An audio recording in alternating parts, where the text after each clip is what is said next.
get our guest of honor. Okay. He's drawing down. Yeah. Hey, Dave. You're floating above the Golden Gate Bridge there. Hi, Dave. We can't hear him yet. Okay.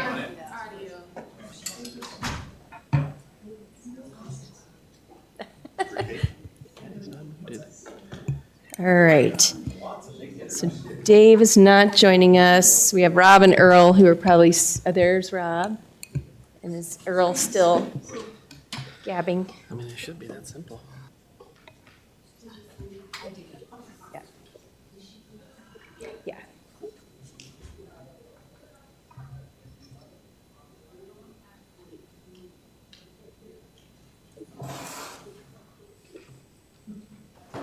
Dave, is your volume up on your computer? Yes. Oh. Okay. That's my only idea. I mean, it should be, that's it, he's not muted. Can you unjoin and rejoin, please? All right. And do we have, since it's our first order of business, do we have Judge Wellborn?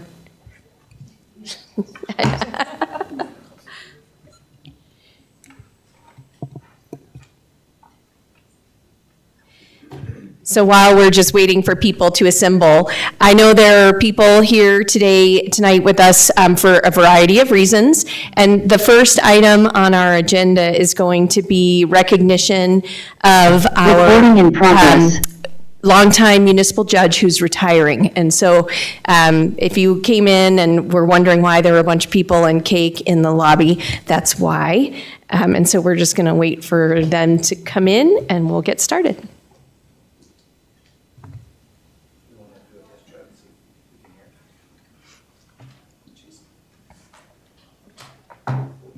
And as a reminder, if you're here to speak to the council about anything that is not a matter of a public hearing, the sign-up sheet is over on the table. Please sign in. Dave, can you try and speak? Nope. You're on mute. No. No, it says up in the corner he's on mute. But okay. We don't know why.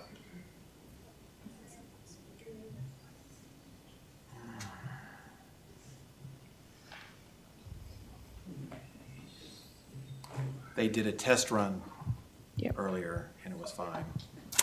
All right. So I will call the city council meeting to order on December 10th. Will the clerk please call the roll?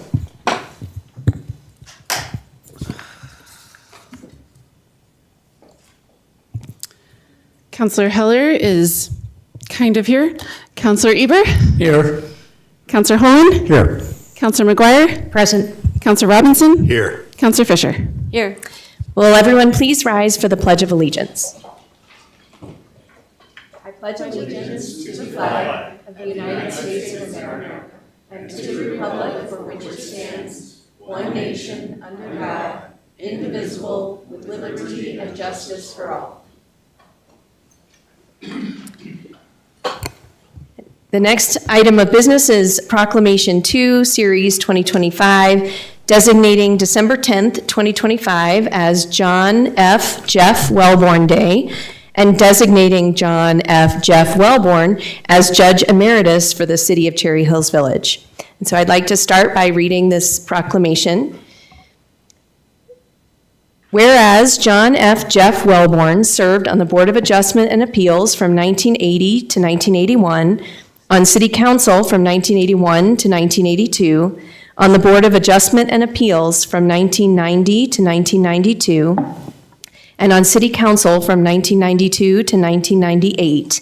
And whereas during his tenure on City Council, Mr. Wellborn dealt with zoning code updates, joining a cable consortium, naming Blackmore Commons, updating the Village Center parking lot, increased issues with coyotes, water and sewer district consolidation, the 1993 master plan update, maintaining water flow in Little Dry Creek, the Coble development, the city's 50th anniversary, changing the RA1 zone district to R3A zone district, beautification of the Denver Water Park at Holly and Quincy, traffic concerns, and a city manager transition. And whereas Mr. Wellborn served as mayor of Cherry Hills Village from 1998 to 2002, and whereas Mayor Wellborn promoted communication, civility, and public involvement, and whereas Mayor Wellborn led the city through debrucing,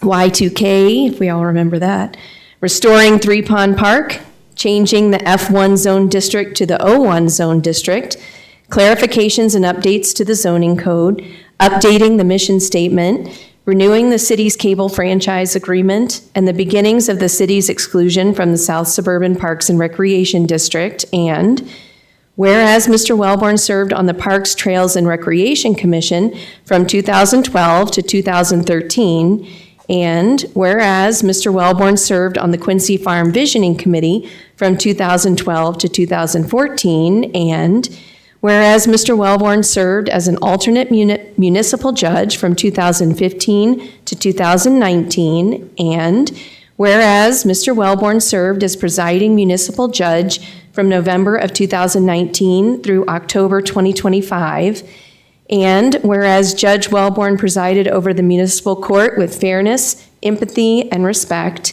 and whereas the City Council finds that Mr. Wellborn remains a valuable resource to the city and desires to recognize Mr. Wellborn for his many years of public service as set forth below. Now, therefore, the City Council of the City of Cherry Hills Village proclaims that December 10th, 2025, be designated as John F. Jeff Wellborn Day in the City of Cherry Hills Village, and awards Mr. Wellborn the honorary title of Judge Emeritus as an expression of gratitude for his long and dedicated service to the city.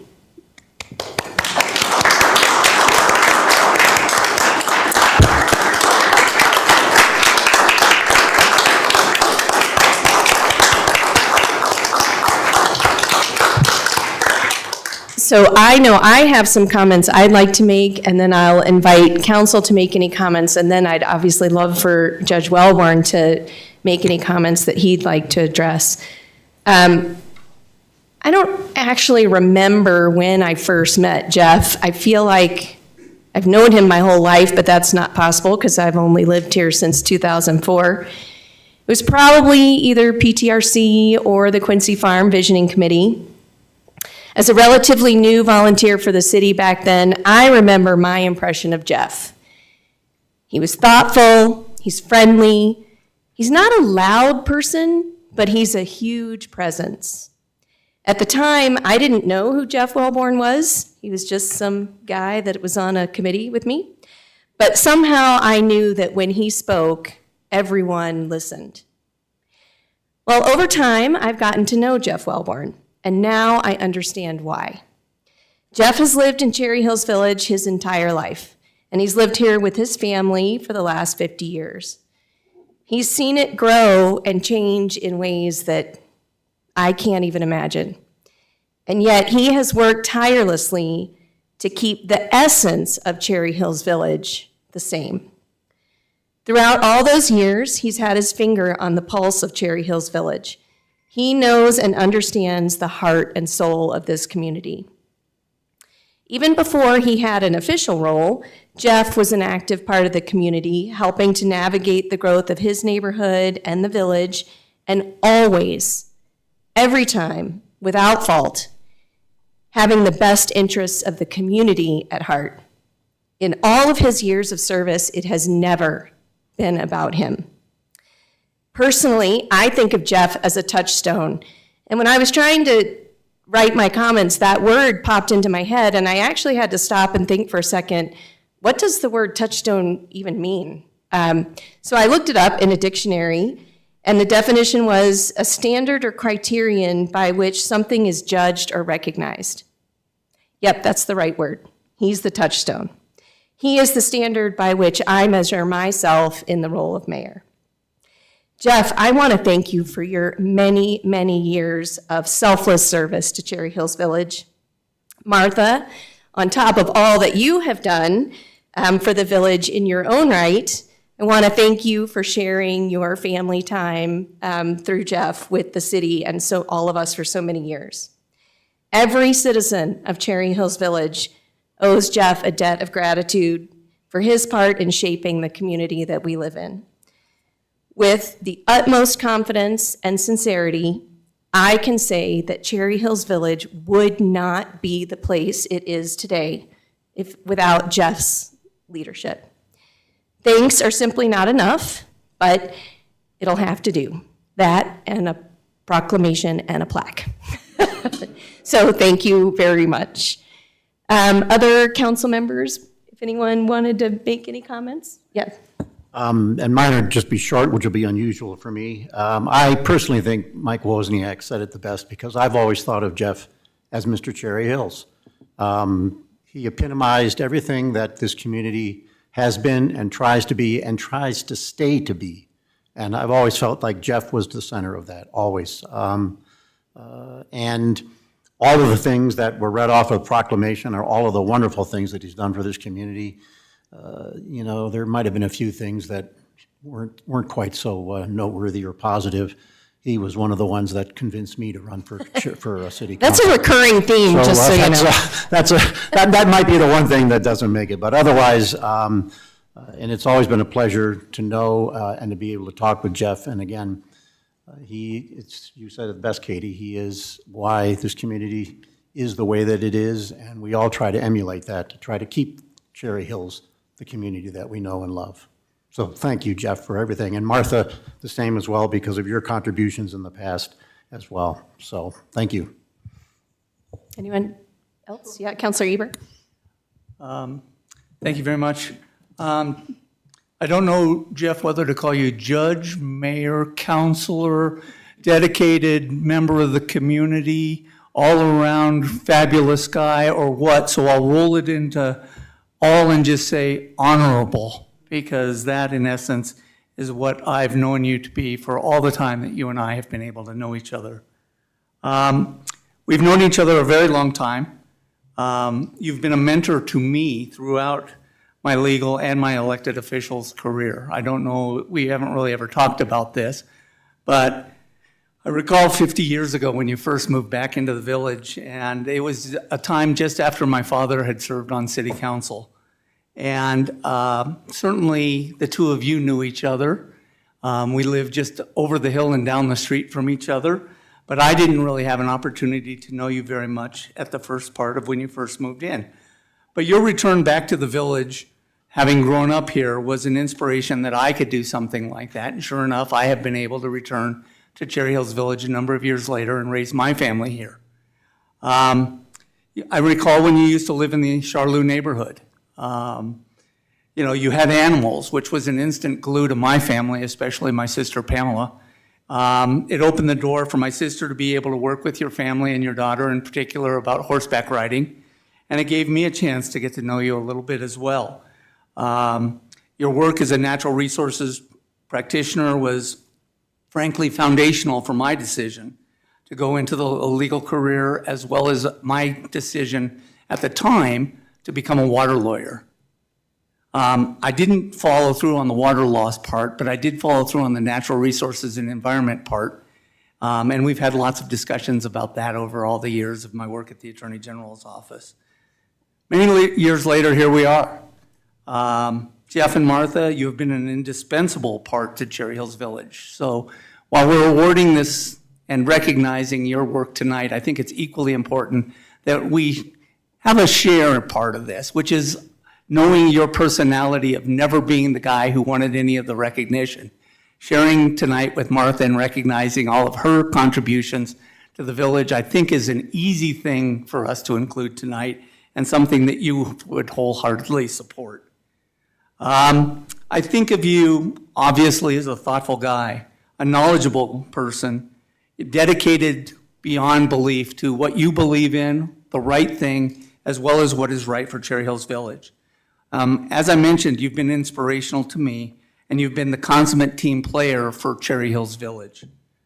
I analyze your career and this recognition as more than just a one-time recognition for many, many years of dedication to the village. We talked a little bit outside, and I kind of said, you're kind of like the guy who wins the Citizen of the West Award for the National Western Stock Show year after year after year after year. Because when I think of Cherry Hills Village and our citizen of the village, I think of you. Thank you very much for all your work. On behalf of the village, all of us residents, we are a far better place as a result of your work, Martha's work, and all of the well-born presence within Cherry Hills. Thank you. Are there other comments, or if not, I'll entertain a motion, but if, yes, Councilor McGuire? Just short, I did not have the opportunity to get to know Judge Wellborn, as you all have, but I have to say, after, reading all of the things about him that we've had, he's a beacon of public service, and I think is a wonderful example to all of us how we can serve the city. It was interesting to listen because he's touched city planning, he's touched Parks and Recs, finance, clearly the judicial system as a respected and thoughtful judge. And the only thing I didn't hear listed was the police department, so Jason, maybe there's a way that you can get him involved somewhere. But I just wanted to say thank you. Although I haven't had the opportunity to know you, clearly I've been a beneficiary of over 45 years of public service, so thank you very much for that. Councilor Robinson. You bet. I just want to echo Susan's remarks. I also did not have the opportunity to serve side by side with you, but having lived in the village since 1996, I have benefited so much from what you've done and your leadership as mayor and all the other roles that you've served in. So representing all of those that don't know you all that well or didn't have a chance to serve with you, I appreciate your public service and the example you set for all of us. Thank you. All right, well, I'll entertain a motion if anyone would like to. I hereby move to adopt Proclamation 2, Series 2025, designating December 10, 2025 as John F. Jeff Wellborn Day, and in accordance with CRS 24-12-103, designate John F. Jeff Wellborn as an individual authorized to administer oaths and affirmations of city officials and employees as required by the city's Home Rule Charter and Municipal Code. Second. It's been moved and seconded. All in favor? Aye. Any opposed? Hearing none, that passes unanimously. Congratulations, and now, Jeff, I'd love to invite you to the podium if you'd like to make some comments, and then we'll do a photo op after that.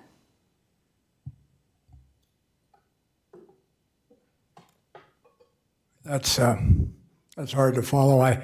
I'm going to start with just a brief story. I had been mayor maybe 10 months, 11 months. And remember when I first became mayor, it was a Soviet election. Nobody ran against me, so it was not as though I earned it. And somebody on the staff said, Mayor, you need to get out and get in the community a little bit and speak to, let's organize a meeting where you can speak to an HOA or two. We can put some together. So the next thing I know, I'm standing in front of a collection of HOAs from the communities on the north side of Quincy, which was always beyond the pale to me because I didn't, when I was a kid, that was all farms over there, but I did get over there, and I stood up and I had what I thought were just phenomenally eloquent words. I had really put a lot of effort into it, and I just, you know how you get that feeling, you're just blowing them away, and so my balloon was just slowly getting bigger and bigger, and the staff was nodding, and everybody was making me feel good, and there was an elderly woman in the front row who hadn't moved the entire time, and all of a sudden her hand started to go up right in the middle of one of my eloquent parts of my talk, and so I interrupted graciously and called on her, and she stood up and she said, "Excuse me, who are you and why are you here?" And that to me is Cherry Hills Village. It isn't about any one individual. It's about all of us as a group. There isn't anybody in this room who hasn't worked hard to make this village better. From those in the early days who had to make it work with a meager budget and with developers threatening the zoning and trying to put a school district together and do it in basements and backyards. To all of you here tonight, thank you, Mayor. Thank you, Council. Thank you, everybody who's had a hand in this, Laura, and all of your kind words. I want to tell you it does mean a great deal to me, and it means a great deal to Martha as well. I haven't done anything in this village that we haven't done together. Martha's been there with her wisdom and her incentive, and if I ever said anything profound or worthwhile, but believe me, it came from Martha. So keep up the battle. It will always be a battle, but I so admire that so many people are continuing to do it and continuing to enjoy it and continuing to make so much of it. That was what always worried me, is that it would slowly peter out somehow and we would become something that we're not, but we haven't. We've become what I remember as a boy in spades. We've made it better and better. It's not fair because you didn't know him, but I just wish my old man were here, because he would be so pleased to see what those people started and what it's become. So thank you. Thank you.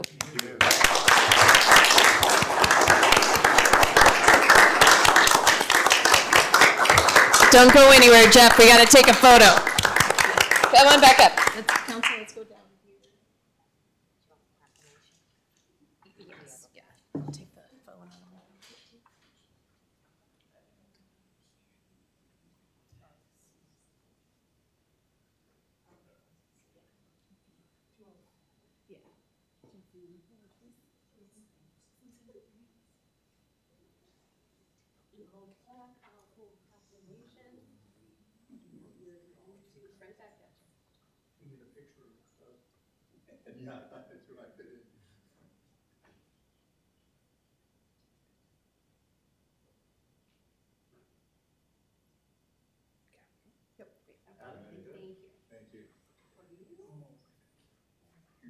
Thank you. Thank you so much. You really are.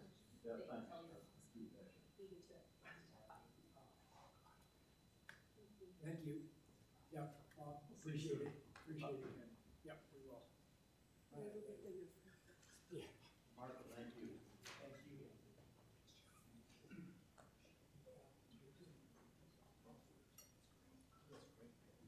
Okay, so obviously these are public meetings and everyone is welcome to stay. And I would invite you to stay because next up on our agenda is we're going to welcome our Judge Elman and have him introduce himself. But we understand if people need to leave, please feel free to do that. We're just going to take a quick couple seconds, and if people need to leave, you're welcome to do that. But next up, obviously it's with great sorrow that we bid farewell to Jeff in his retirement, but we are excited to introduce the community to our new judge, Judge Kevin Elman, who's here with us tonight. And so I'd love for you to come up and just introduce yourself, tell everyone a little bit about yourself, and welcome. Well, good evening. It's an honor and a pleasure to be the new presiding judge for Cherry Hills. Very difficult act to follow, and all I can say is if I do half the job that Judge Wellborn has done, I will have done a fine job, I believe. I am a Colorado native, born and raised in Fort Collins. My wife and I live in Castle Pines. We've got 3 children who are all either out of college or currently in college. I was a DA for several years in what was then the 18th Judicial District, and left in 2006 and started a firm with my wife, who's also an attorney. So I've been in private practice since then. I am also the presiding judge in the city of Centennial and town of Morrison. So I'm very, very happy to be here and serving Cherry Hills. So I know you've already been on the bench a few times here in Cherry Hills. Is there anything that has been different about our community, or any, interesting cases you've already had to face, or? The cases in municipal court aren't certainly the things that they make TV shows about, but I've certainly found that there is a very dedicated and hardworking staff. Ariana, you all are lucky to have her working as the court clerk here. And it's been a bit of a different experience because there's some different cases, kinds of cases here that we don't have in Centennial, and certainly not anymore in Morrison since they disbanded their police force.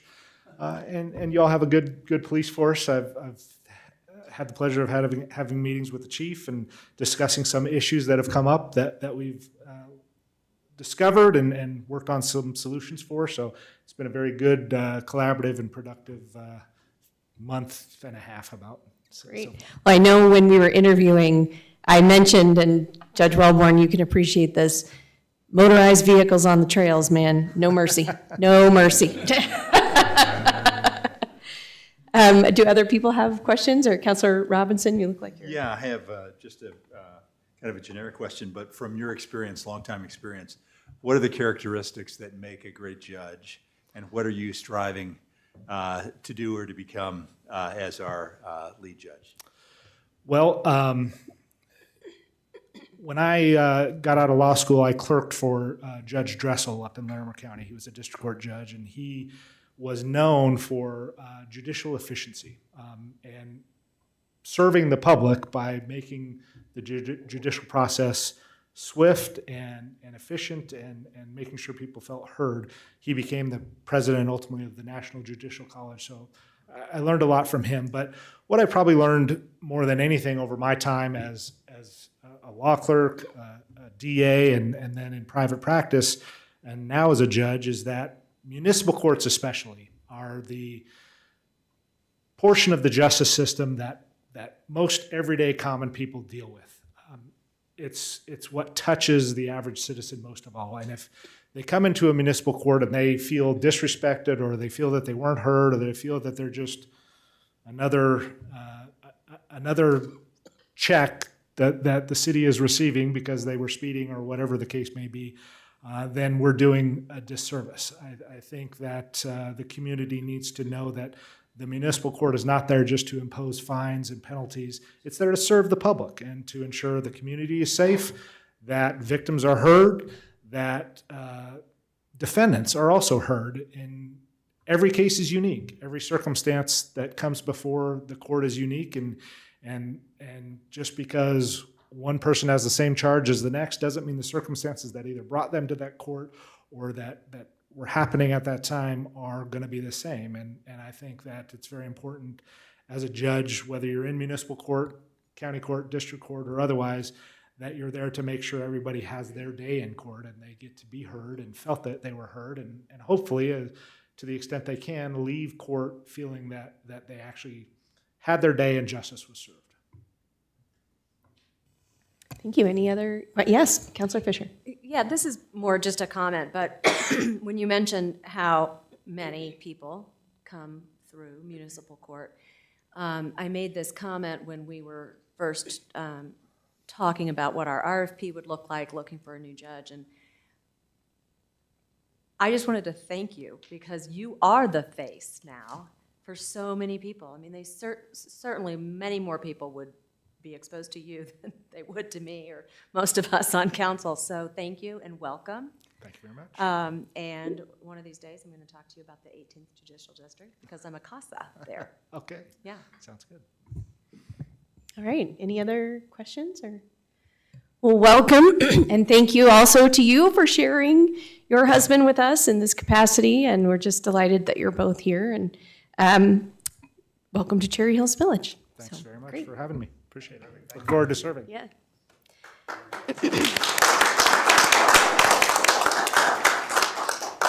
Next on the agenda is our audience participation period. So again, if you did want to speak about something and didn't get a chance to sign up, please do. Mayor, while we're waiting for that, I'm just going to take this opportunity to ask Councilman Heller if he can just try his setup now and speak into the microphone. Yeah, good evening, everyone. Can you hear me? All right. Yay, that works. Thank you.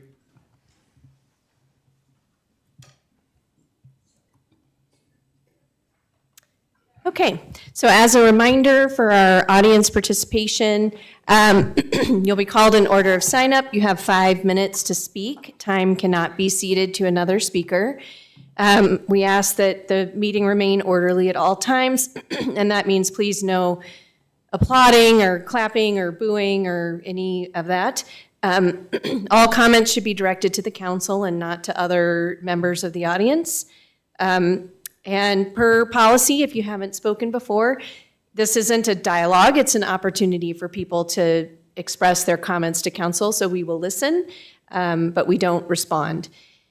So with that being said, the other instructions are up on the list, or up on the screen. Bonnie List is first, and then after Bonnie List will be Linda McNeve.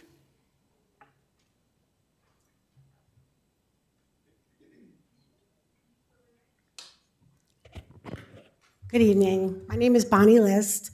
I live in Glenmore Country Club at 54 Glenmore Way. Now, I'm not here to talk about the other issue that's going on. I'm here to talk about pickleball court regarding residential to residential.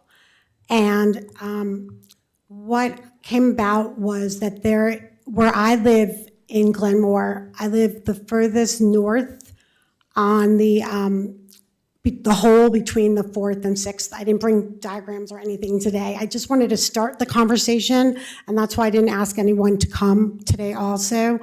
But in doing my research, I have found that Cherry Hills does not address anything regarding whether a residential person or home is allowed to put up a pickleball court as long as it meets the guidelines of it's not within the 25 feet of the setback.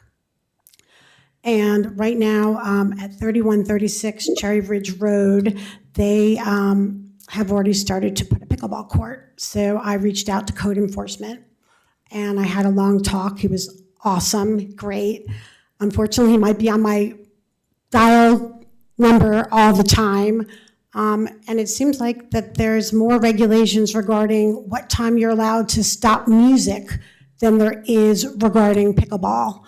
And I wanted to start the dialogue. I do plan on doing more research regarding this. I know we're Cherry Hills, we're not Centennial, we're not Denver, Glendale, but they are other places that have imposed limits on it. The code enforcement officer already went to the home because they don't even have a certificate of occupancy yet, and told him it's a cease and desist right now. Until you get your certificate of occupancy, you are no longer allowed to do anything with the pickleball court. However, he did say to me, Cherry Hills has no restrictions, so therefore anyone can put up a pickleball court. And I didn't move to Cherry Hills for that. From my house, I can hear and see all the way to Quincy. I love being able to go out at night and go out during the day and not hearing the pong, pong, pong all the time. I know people do hear it. There's a house that put in a pickleball court, the Teletech house, the one up on the hill. I'm not sure if you guys are all familiar with it. But from what I've been told is, even though it's all the way up there, you can hear it on the 4th hole, the sound of the constant pickleball going. I know you guys can't comment. I have to talk to someone to figure out what the next step is, but I did want you to start looking into this to see what is important to Cherry Hills Village and our community. Is it every house who wants a pickleball court can put one up there and not really be considerate of the neighbors? I have heard through hearsay, and I haven't gone to these other houses yet, but I know that this person's direct neighbor is very upset with the situation. Cherry Ridge does not have an HOA. They can do basically whatever they want to do, unlike some of the other neighborhoods. So therefore, there's no consideration about who can do what and when, as long as you meet the decibel requirement for doing a pickleball court. That's what I have to say. Thank you. Linda McNeve is next, and after Linda is Lauren Jeffra. Hi, everybody. I'm Linda McNeve. I live at 1100 East Stanford. That's at Stanford and Downing in Old Cherry Hills, 2 blocks from Franklin. And I'm here to speak in opposition to this. I don't know if it's even a proposal yet, but there's a lot of talk about some people wanting to put a traffic signal at the corner of Franklin and Bellevue. So we have lived in our home for 35 years plus, driven Bellevue pretty much every day somewhere. We used to belong to Glenmore. We still belong to the Village Club. We go that direction. In all those years and all that driving on Bellevue, never have I seen a pedestrian try to cross Bellevue at Franklin Street. It is, traffic moves fast and there's a lot of traffic on Bellevue. But that's not a reason that you put in a traffic signal. If you have the opportunity to sometime around 3 in the afternoon, drive west on Bellevue and make a right turn onto Franklin, you will see Cherry Hills Village right there in one place. There are moms and dads coming to get their children from the school bus. Everybody's walking. So people, they walk to the school bus stop, they walk their kids home, they bring their dogs, their kids on bicycles, people in the neighborhood walking their dogs. All too often there are construction vehicles and lawn maintenance vehicles parked along the side of the street. There are no sidewalks, and Franklin is as much a pedestrian mall as any street you can imagine in Cherry Hills Village. And the idea that anyone thinks safety would be enhanced for anybody by allowing more traffic on Franklin Street is just unbelievable to me. So, we raised a son here, and when he was a teenage driver, he went to Creek High School. Of course, he wanted to go down there and make that turn onto Bellevue.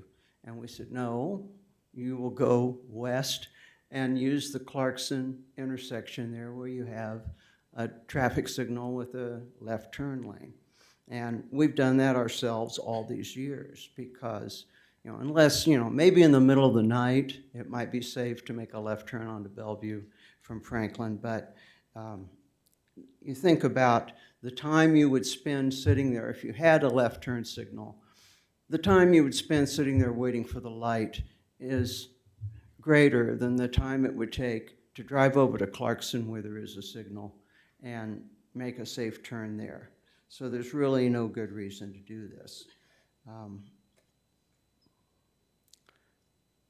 There's also another concern is that there's not enough right-of-way at that corner to allow for 2 cars. Well, you would want to have 3 lanes. If you were going to have cars there waiting for a turn signal, everyone who is coming south on Franklin and wants to make a right turn onto Bellevue would be delayed if there's someone there waiting for the left turn signal.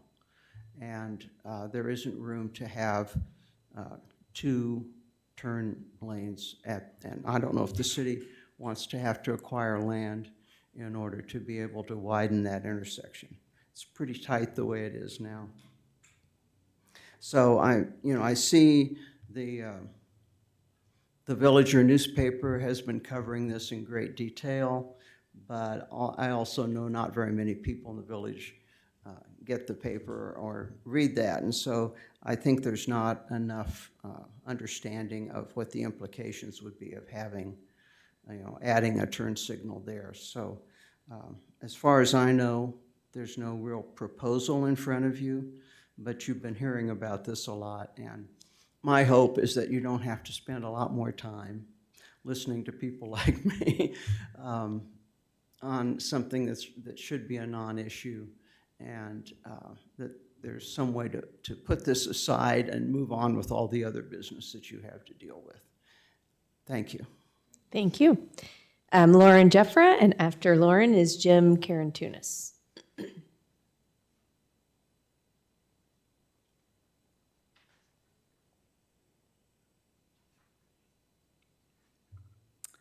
Hello, Mayor and Council. Oh, my name is Lauren Jeffra.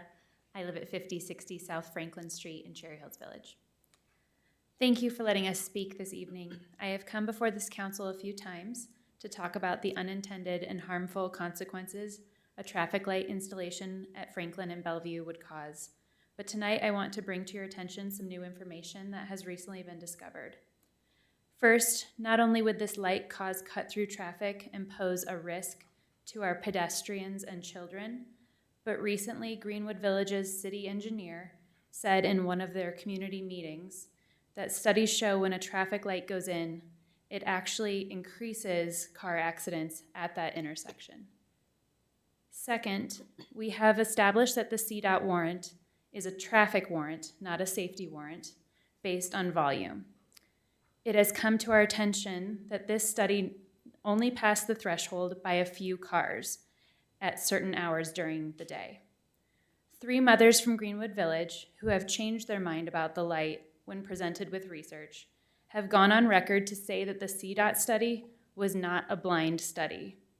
Rather, they knew which day traffic would be measured and were encouraged in an email to drive that specific route multiple times on that day to increase the volume. They have gone on record to say that some drove through the intersection more than 10 times.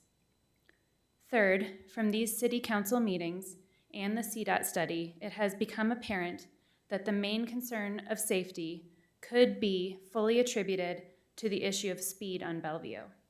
Citizens from both cities have complained and asked their representatives for assistance in monitoring, patrolling, and enforcing the 35 miles per hour limit on Bellevue. It is my opinion that this issue could be mitigated and solved by Cherry Hills addressing the speed on Bellevue, this would in large part fix the issue of safety at that intersection. I thank you all very much greatly for your time, your thoughtful consideration, and action to work in the best interest of your impacted constituents. Thank you. Thank you. Jim Karantunis, and after Jim is Renee Karantunis. See, I'm getting the names down right now, right? Thank you once again, Jim Karantunis, 1885 Cherryville Road in Greenwood Village. I'm just here to update you on some facts from the warrant, following up what Lauren has just said, that it is not a safety issue, it is a traffic issue. None of the accidents, pedestrian activity, bicycle crossings made the warrant. It was for, the only one that made it was warrant 2, a 1-hour vehicular volume warrant. That means there has to be so many cars, 60, pardon me in this case, on Franklin Street within an hour 4 times a day. 2 days met that threshold. The threshold for 60 was reduced from 80 to 60 because of the speed on Bellevue. If the speed was the posted speed limit, it would have been 80 cars, pardon me, but most cars go 40 or over on Bellevue right now. So that's why the threshold was dropped to 60. But the important part here is 2 days, the criteria were met, 4 hours, 60 cars or more. But on day 1, the 2 of the 4 qualifying hours showed counts of 64 and 63 cars. On day 2, 2 of the 4 counts were 62 and 61 cars. That, with what you just heard, is something to think about, I believe. And then the second part is that 2/3, give or take on the day, of those vehicles approaching Franklin, and by the way, this is all Greenwood Village vehicles. Cherry Hills Village did not make any of the threshold. were turning right. So 2/3 of the cars were turning right. And why that's important is we also have a right turn lane to get onto Bellevue there. It's a short one, but it's there. And according to MUTCD, which is the warrant booklet of how you do a warrant, it states that could justify lowering the effective volume count as right turning movement reduces the intersection conflict. So I'm not a traffic engineer, but you have a traffic engineer, and I would appeal that he would look at that from that standpoint. And that was it. I hope we all have a good and joyous holiday season. Thank you. Thank you. Renee Karen Tunis, and after Renee is Jenny Murray.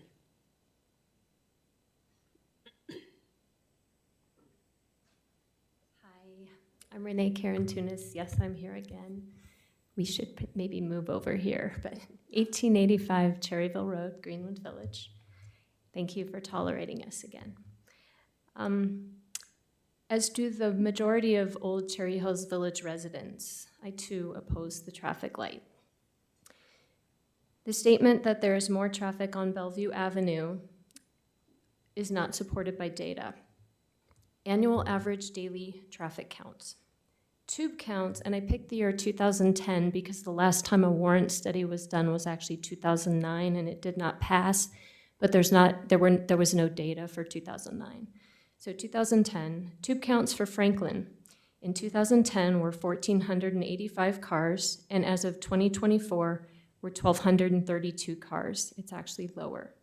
Tube counts for State Highway 88 in 2010 were 31,000 cars, and as of 2024 were 29,000 cars. They're actually lower. Tube counts for State Highway 177 in 2010 were 32,000, and as of 2024 were 28,000. They're lower.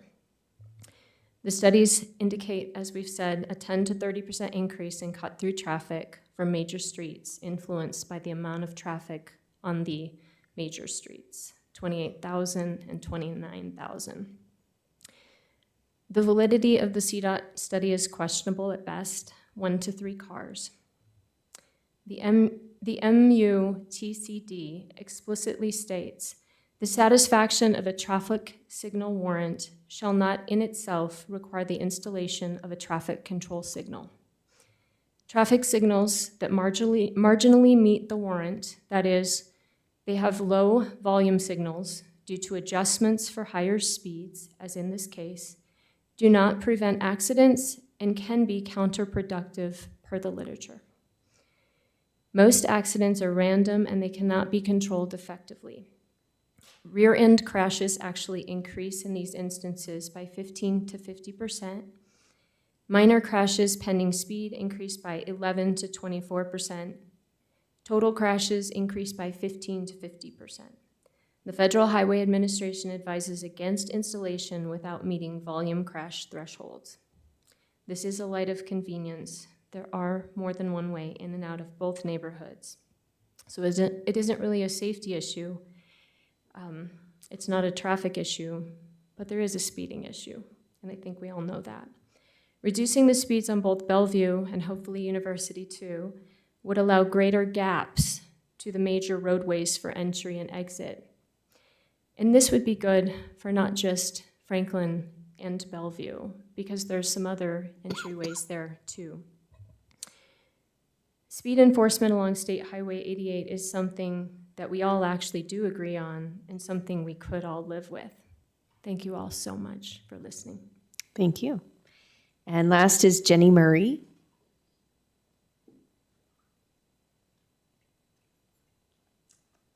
Hi, everybody. My name's Jenny Murray. I live at 1597 South Franklin Street, so just 2 houses in on the west side once you come off of Bellevue. And I'm here just to support my opposition to having a traffic light.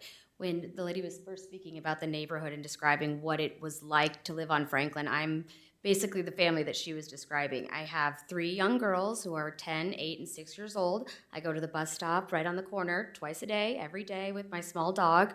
And when I'm walking there, you can see all the kids who are out, a lot of the construction vehicles, a lot of the cut-through traffic that already exists. And I think if we had a light at that intersection, it would only make traffic that much more dense, and it would make it much less safe for my family and the families all around us. In addition, if having a light there that was a pretty short signal or long, there would be a constant line of cars that were in front of our home at all times. And I don't want to have to always be worried if my kids can be safe in the yard, if the dog can be out. Those things are always on the top of my mind as it is right now. But I think that would only continue to be a bigger issue. And as you're saying, the streets are pretty narrow. There are no sidewalks. There are no, even when you're turning into Franklin, a lot of times people clip the curbs on either side because two big cars trying to get in there at one time is just basically impossible. And so I just hope that we put some thought into maybe a different solution. I think everyone can agree that it is not a very safe intersection, but I think just to assume that a light is our only real solution is a little nearsighted. We could try no left turn. We could try lowering the speed limit. We could put in a median. It just seems like jumping to the most drastic solution might not be right for everyone else involved. So I just wanted to give some real life opinion to and real life color to kind of my situation and how it would affect my family, and hope that we can really put some true insight and thought into this. Thank you. Thank you. That's everyone who's signed up. We don't stand on ceremony, though. Is there anyone else in the audience who would like to speak who did not sign up? Okay, seeing none, we will move on. Thank you all so much for coming. We will move to reports from members of city boards and commissions. Don't see anyone. Consent agenda. I move approval of consent agenda item 8A.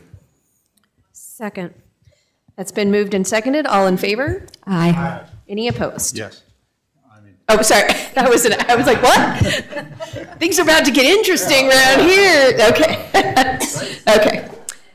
That was a vote in favor. That was a late vote. Okay. Couldn't get the Moving on to unfinished business, and I'm not going to read the entire thing, but we're going to have, I'm going to open, the time is now, it's the public hearing on Council Bill 4, Series 2025, repealing and reenacting Articles 1 through 8, and repealing and replacing Articles 9, 10, 11, 12, 13, and enacting new Article 14 of Chapter 18 of the Cherry Hills Village Municipal Code concerning a bunch of building regulations to be listed there. I will open the public hearing at 7:22 p.m. and turn it over to Director Workman. Great, thank you, Madam Mayor. As you just mentioned, this is Council Bill 4, Series 2025. It's a bill for an ordinance to repeal and replace several of our articles within Chapter 18, which is where our building code lives. This is the second and final reading before City Council. Just briefly, again, for those that may have not seen the first presentation or the benefit of those that may watch later, why do we adopt building codes? Obviously, first and foremost is for the safety of our community. It also acknowledges best practices within the different industries that perform building activities here in the village. It accommodates new technologies, technologies that even 5 years ago were not ready for implementation are in prime time today. And so it's important that our codes stay up to date to acknowledge that and ensure that it's installed safely. And then finally, another reason to adopt them is it allows us to customize the codes to some of our local conditions. The city has historically not customized very much out of the building codes, which is the case again this time. But it does allow us to customize things like permit timelines and permit fees and things of that nature. As a reminder, this is a list of the codes that are proposed for adoption this evening. I do want to take a moment to thank Councilor McGuire for catching within the International Swimming Pool and Spa Code. In the preamble, I call it, for that section, there's some language in there that's not 100% reflective of the intent of the code. It's more reflective of the fire code. And so I have an amended motion on my slide here to give us direction as part of the finalization of this ordinance to correct that and clarify the intent of that ordinance. And I've got a specific reference here in just a second. I'm pleased to say I didn't receive near as many phone calls this time, so I'm hopeful that our packet was more clear for council in the fact that there are chapters that are simply being moved to a different article within Chapter 18 and none of the text is changing. So again, the column on the right-hand side of the screen here shows the existing code articles and where they're staying. Then the ones that are bolded, those are simply just being moved because of the addition of the International Pool and Spa Code. So again, no changes to anything like the punishment for violations or construction staging plans or anything like that. It's just that that article moved to a new numbering within Chapter 18. As far as feedback that we heard from first reading from City Council, we did make some amendments to try and create some additional flexibility for the code official. If you recall, some of the conversation was related to the language for unsafe conditions and structures. There was some concern or some hesitancy about some of the ability of the code official to use some reasonable judgment, I would call it, in order to enforce that section and give them some flexibility. So certainly by no means is this the only change that was made as part of the feedback we heard from council, but this is an illustration of what we have done as part of the changes between first and second reading to try and give the code official a little more flexibility in their implementation for mitigating unsafe conditions and structures. Again, the International Energy Code, as a reminder, those that were a part of this back in 2021 when we adopted the code at that time, there was some very prescriptive energy code requirements, and turns out that they were very restrictive, as we had anticipated at that time. The energy code with this adoption allows for some additional alternatives.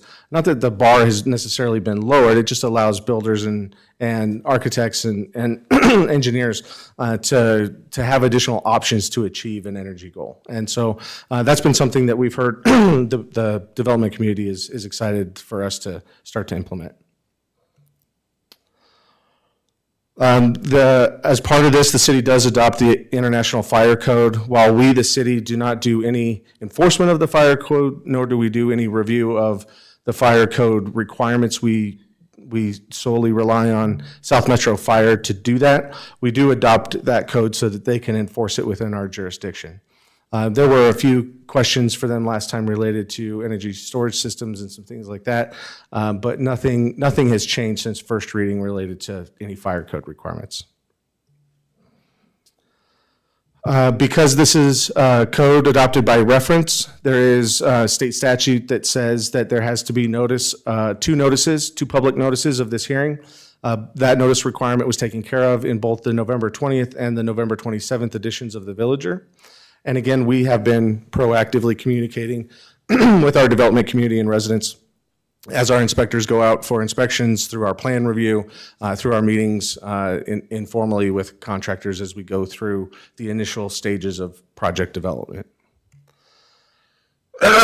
Again, section 2-6-10 identifies the Planning and Zoning Commission's role within the municipal code.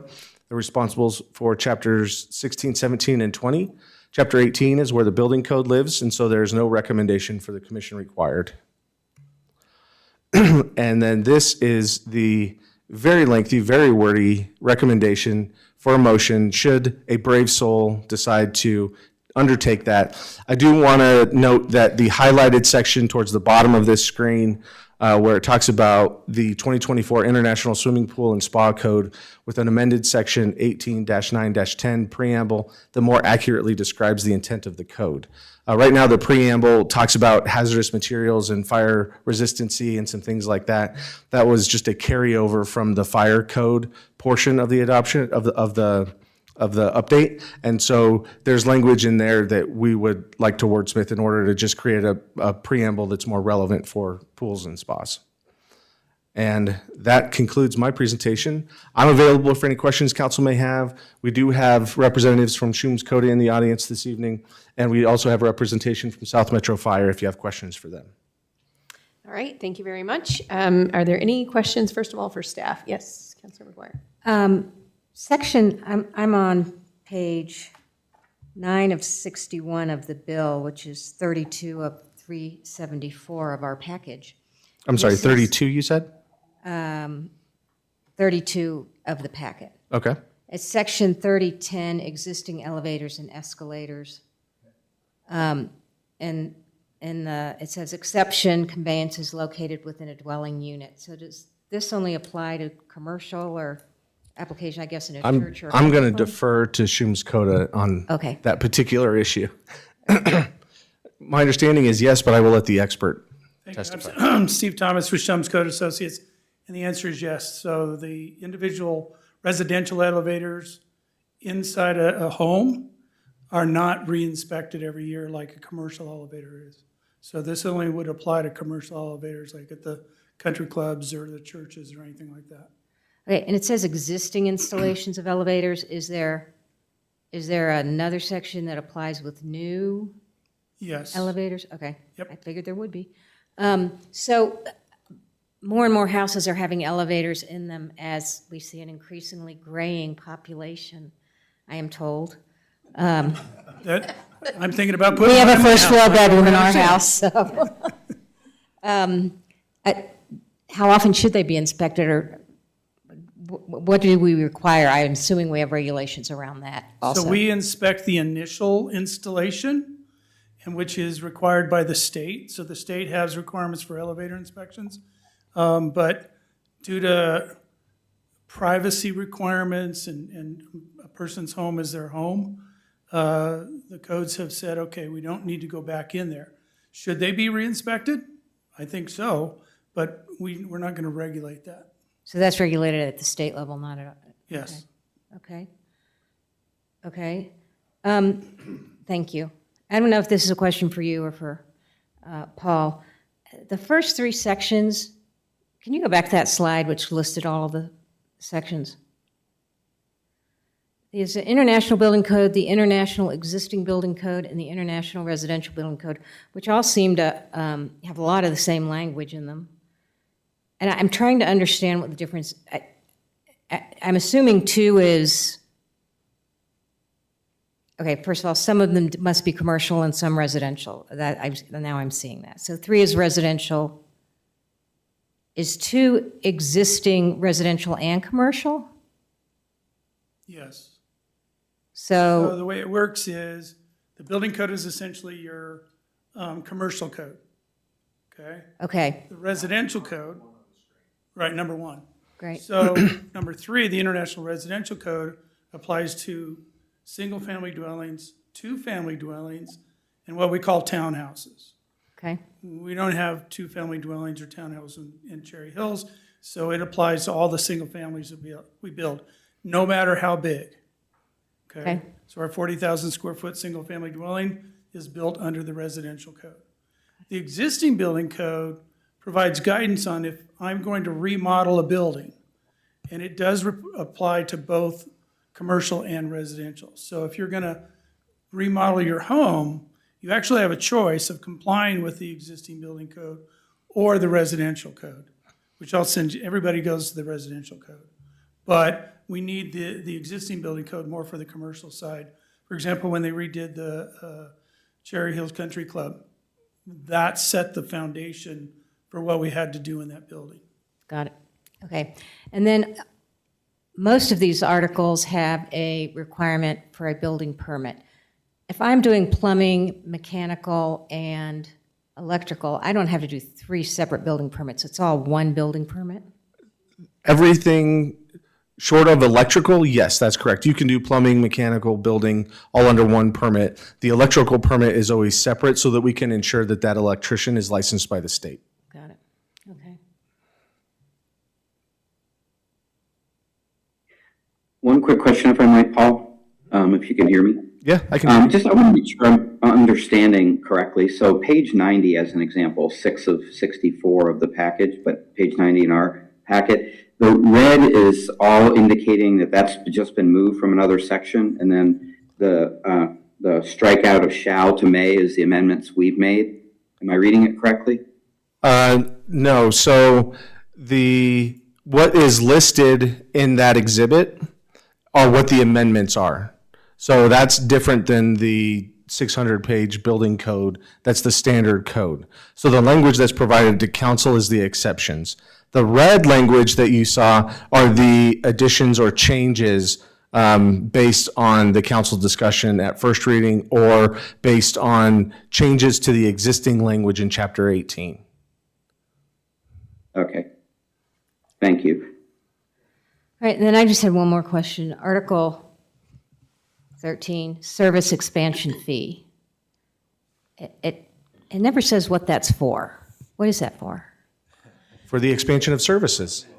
It was put in. I'll defer to the city attorney. Yes, it was put into place years ago, pre-1992, and we want to keep it there in our code, and I'm happy to give you some more. It was basically put in place.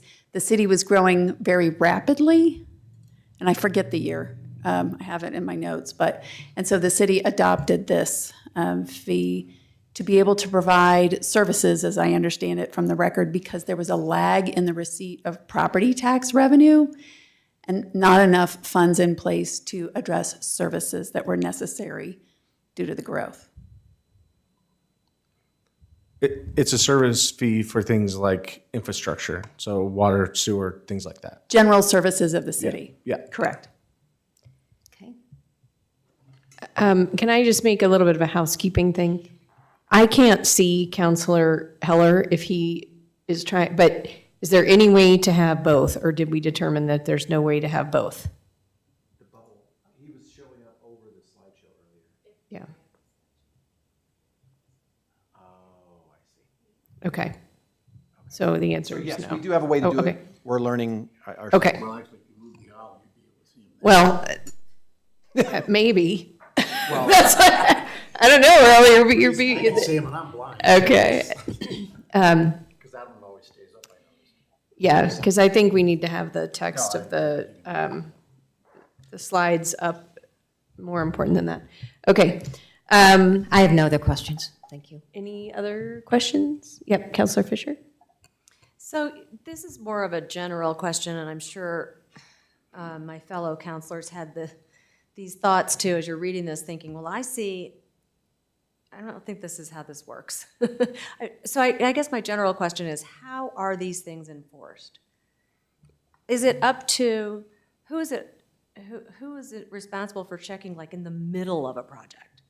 So after a project's been approved and it's issued? Yeah. So good question.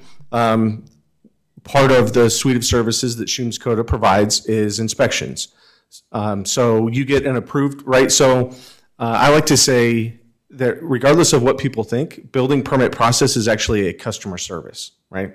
You submit your permit to us, we review it for compliance with the code. It gets approved saying what you're proposing meets the code requirements. In order to ensure that construction is done in compliance with the code, there are inspections throughout the construction process.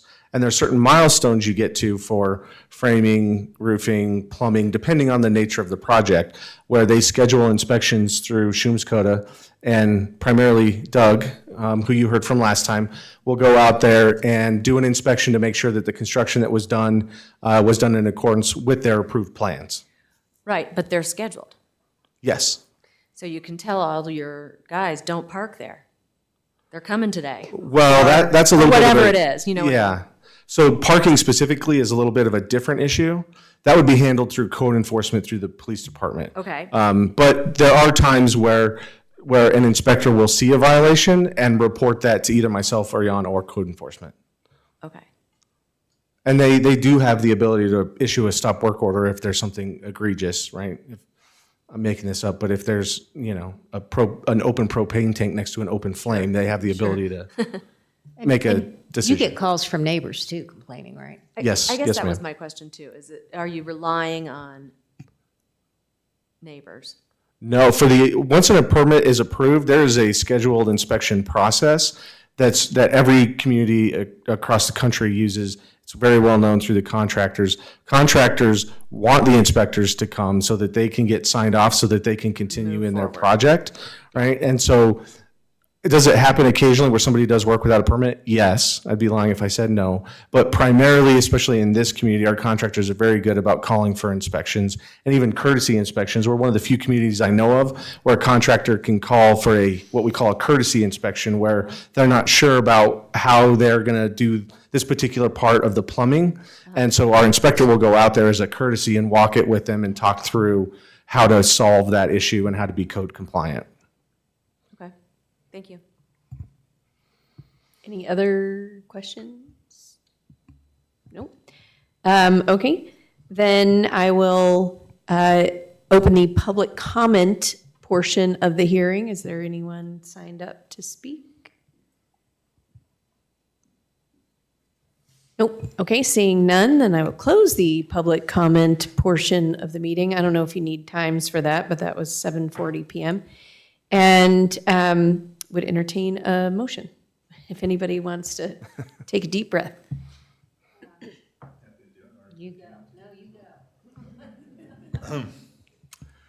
I move to approve on second and final reading, Council Bill 4, Series 2025, a bill for an ordinance of the City of Cherry Hills Village repealing and reenacting Articles 1 through 8, repealing and replacing Articles 9, 10, 11, and 13, relocating Article 12 within Chapter 18 without any changes thereto, and enacting a new Article 14 of Chapter 18 of the Cherry Hills Village Municipal Code concerning building and fire regulations, adopting by reference with certain amendments the 2024 International Building Code, the 2024 International Existing Building Code, the 2024 International Residential Code, the 2020 National Green Building Standard, the 2024 International Mechanical Code, the 2024 International Plumbing Code, the 2024 International Fuel Gas Code, the 2024 International Energy Conservation Code, the 2023 National Electrical Code, the 2024 International Swimming Pool and Spa Code, with an amended Section 18910 preamble that more accurately describes the intent of that code, and the 2024 International Fire Code, providing penalties for violations thereof, updating cross-references therein, and repealing all ordinances in conflict therewith. How was that? Second. There's a motion and a second. And before we just take a vote, I guess I should have also closed the public hearing at 7:40 as well. So the public hearing is closed. There's a motion and a second. Will the clerk please call the roll? Counselor Heller? Yes. Counselor Eber? Aye. Counselor Holen? Aye. Counselor McGuire? Yes. Counselor Robinson? Yes. Counselor Fisher? Aye. That passes unanimously. Thank you very much, and thank you all for being here, even though. Madam Yes. Mayor, sorry. I think we're going to do the same thing. I think so. Okay. Go ahead. Well, I'll do a first initial pass, and then you can take a run at it. Okay. Steve, how long have you been the chief building official here at the city? I started doing the building official in 1989. So I've been here a few years. And Steve has presented to this body innumerable times. Well, I'm sure somebody could count it, but we can't. And, you know, it is on a night like tonight when we've, are welcoming and saying goodbye to folks that we say goodbye tonight to Steve because he has 18 days left. On the job. I didn't mean to. Let's be clear. I don't want to be morbid here, but 18 days left 13 days. How many? 13. 13. Wow, we're down to less. 13. So, Counting the hours yet. Yeah. It is for Cherry Hills Village specifically. We have not really known a chief building official other than Steve in a very, very long time. What's amazing is for Cherry Hills Village, it is such an honor to have Steve as our chief building official. He is a giant in the field. All those building codes that you see there, he has been on the leading panels writing the code for decades. So to have him in our corner is what an amazing asset for our village. So I will tell you, I've known Steve a long time, going back before Cherry Hills Village. It's a sad day for me. So Steve, thank you. Thank you. Yes. Paul, I know you might have comments as well.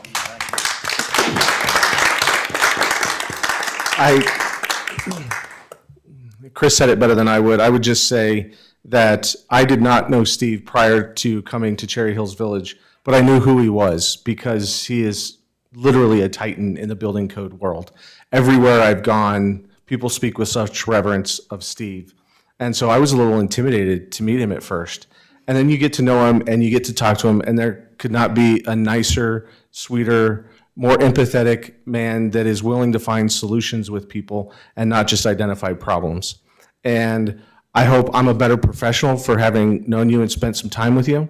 I'm also sad to see you go. I know that you're still going to be around Chimscoda and doing some teaching, so not all of your institutional knowledge will be gone, but thank you for the opportunity to work with you. It's truly been my privilege. We'll miss you, but please stay in touch. We will, definitely. Amazing. Thank you so much. I was going to say thanks for staying till almost 8 o'clock. I didn't realize it. That's all right. That's what we're here for. Yeah. I want to thank the council, previous council staff, previous staff. It's been an honor to work in Cherry Hills. I brag all over the country that this is the best jurisdiction I've ever worked with. And I'm not just saying that because you're here. It's unbelievable what type of work we see in Cherry Hills is a very unique thing. We see true craftsmen.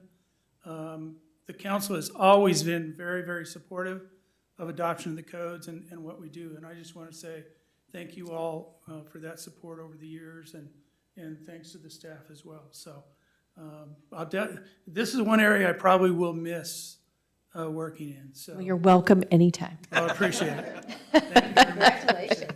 Yeah, thank Have you. a happy holiday. Yeah, same to you.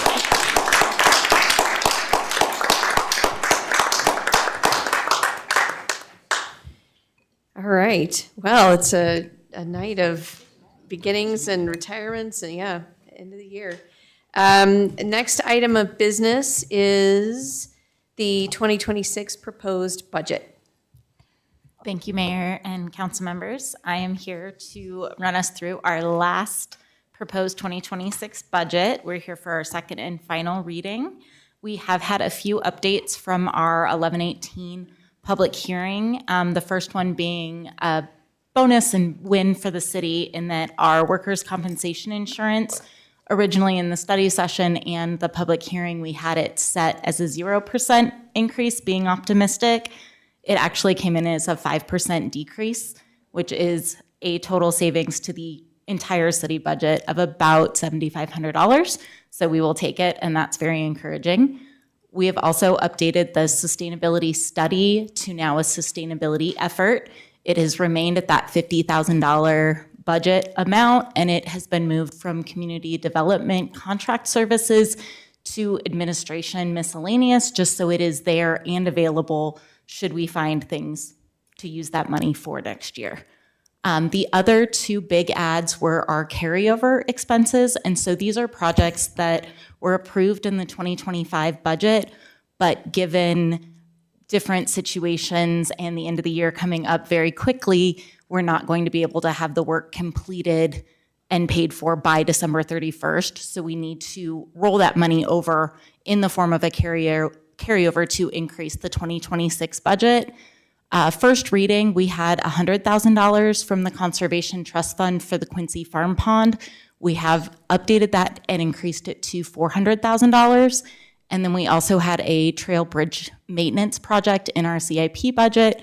First reading, there was no carryover for that, but after looking at schedules, what could get finished, we've updated that to a $100 carryover from the 2025 budget.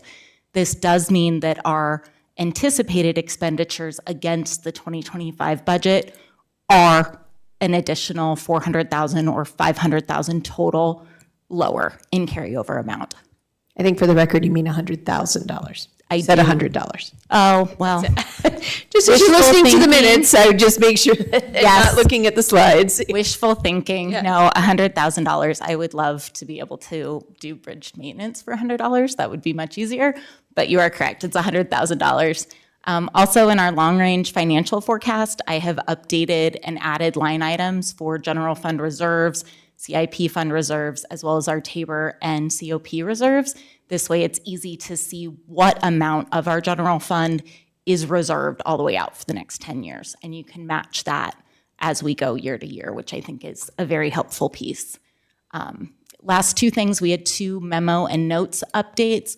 One is correctly reflecting the $200,000 in CIP for the traffic study, and then removing the legal service note in community development as those legal services are budgeted within the administration budget. So for our all funds budget summaries, our revenue sources have not changed from the study session or the public hearing. Our expenditures have increased to $18.61 million, but that is from that carryover.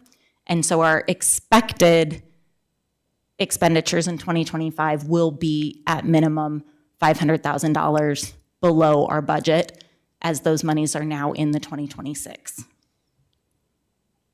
And again, you can now see where that money changed. Our capital fund is up to $3.29 million in expenditure.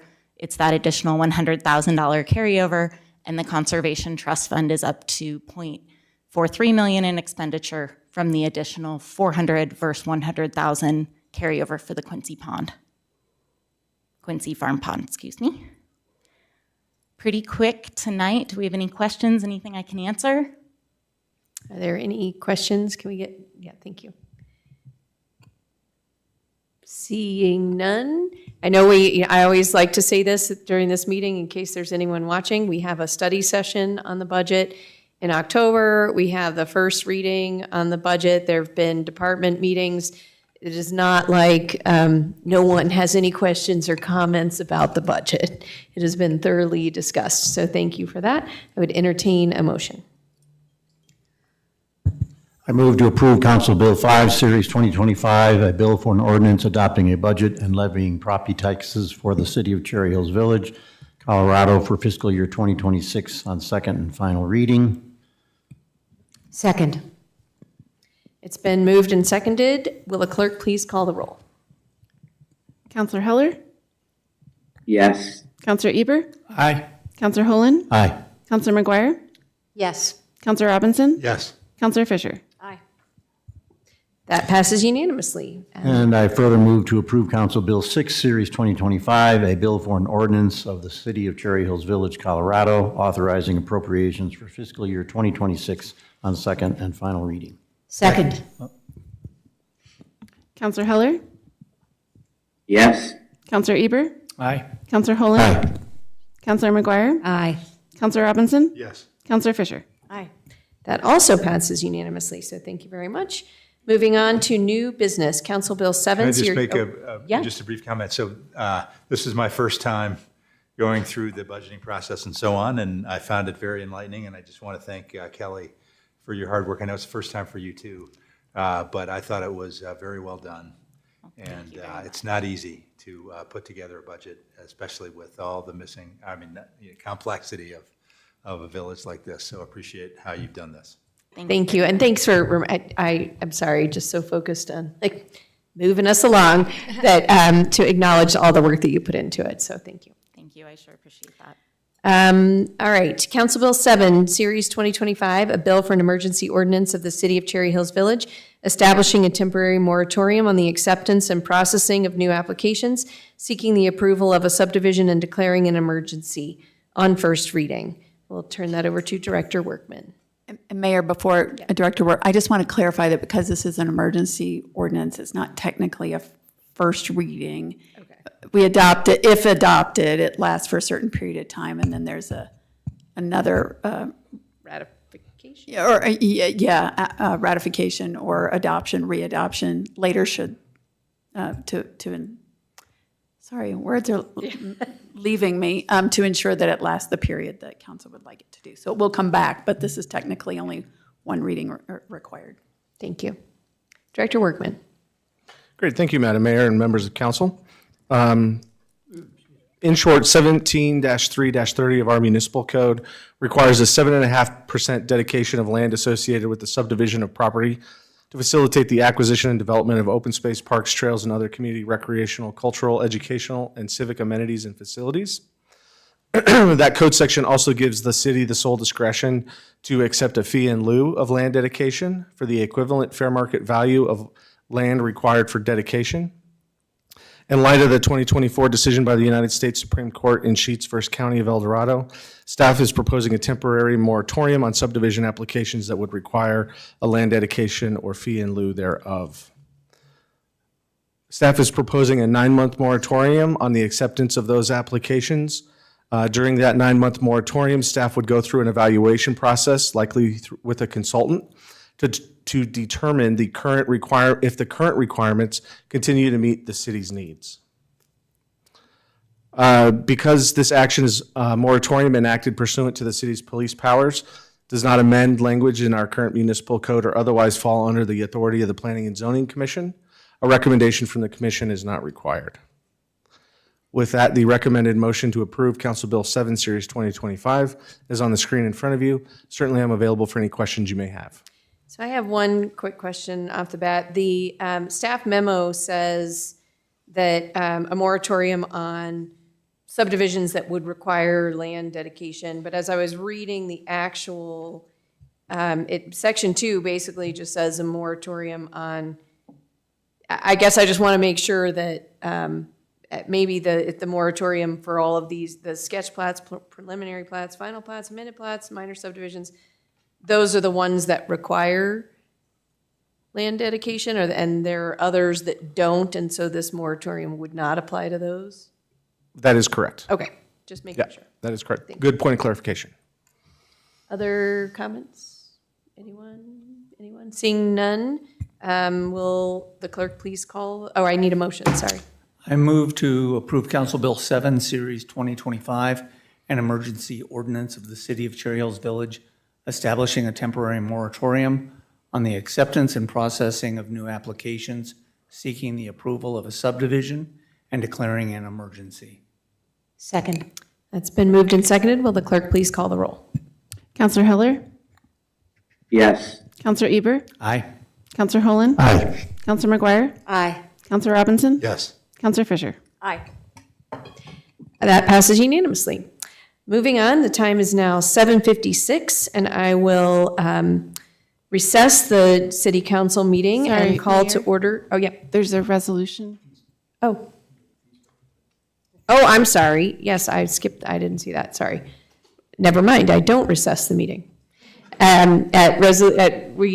have Resolution 32, Series 2025 for the fee schedule update, and that's Clerk Gillespie.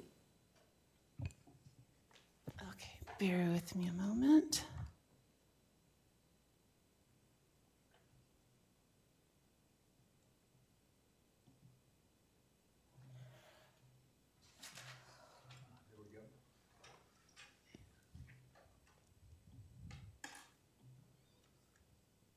There we go. Okay. Thank you, Madam Mayor, members of City Council. We have a few proposed changes to the fee resolution. Just as a reminder, several years ago, we removed all of the fees from our municipal code and just referred to a resolution adopted by City Council. That way they're all in one place. We can keep track of them better. We can review them on an annual basis. It's kind of a best practices thing. So in addition to reviewing them at the beginning of every year, we also bring any changes to you throughout the year that we find that are timely. In this case, we have 3 changes we're proposing. The first one is to Chapter 13 to do with sewer payment notices. We're proposing to add a $25 administrative fee for late sewer payment notices. This isn't something we have done before to charge the $25 fee, but we do have a few sewer payments, a few residents who are late sometimes on their payments, and so we do send them late notices, and we want to start to cover that staff cost. Chronic. How are you defining late?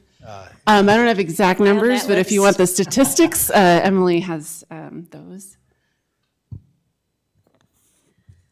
We've had ones go up to 2 years delinquent. So it is a recurring problem for certain accounts.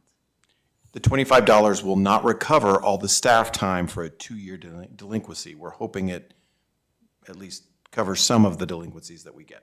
So we're not talking about 30 days or 60 days. And we're talking about seriously delinquent, right? And is that just one, like I'm 2 years late, I just get hit with a $25 fee, or is it every quarter you're assessing that, or every payment period? We send the late notices quarterly, so it would be a quarterly fee. Okay. Doesn't seem like a very big fee. It's a huge percentage increase over what we currently charge. A question though on that and some of our others is, these are code provisions.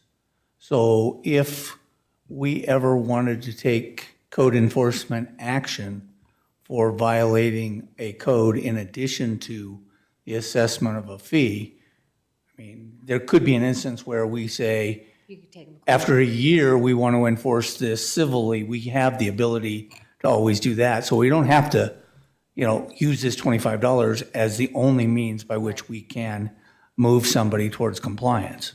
We're hoping to keep it to the $25. We're hoping that charging just a little extra, someone's seeing that on their bill. There's also a 1% delinquency charge that the code already allows, that's already in the fee schedule that we're going to start to charge. There is a lien provision in the code, specifically in this section. We're hoping we won't have to go that far. Yeah. Okay. And were you finished with your presentation? I want to. No. Okay, yeah, so let's let her finish and then we can have questions. That's all right. Okay. The other two are to do with Chapter 18, which you just approved the second and final reading on those updates.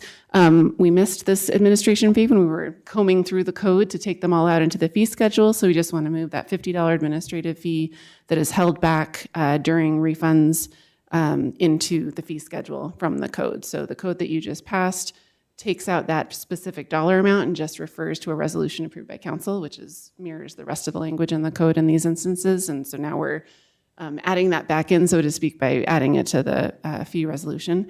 And then the final change is just updating a couple of references in Chapter 18, since we did have to do that shuffle with the rest of the articles.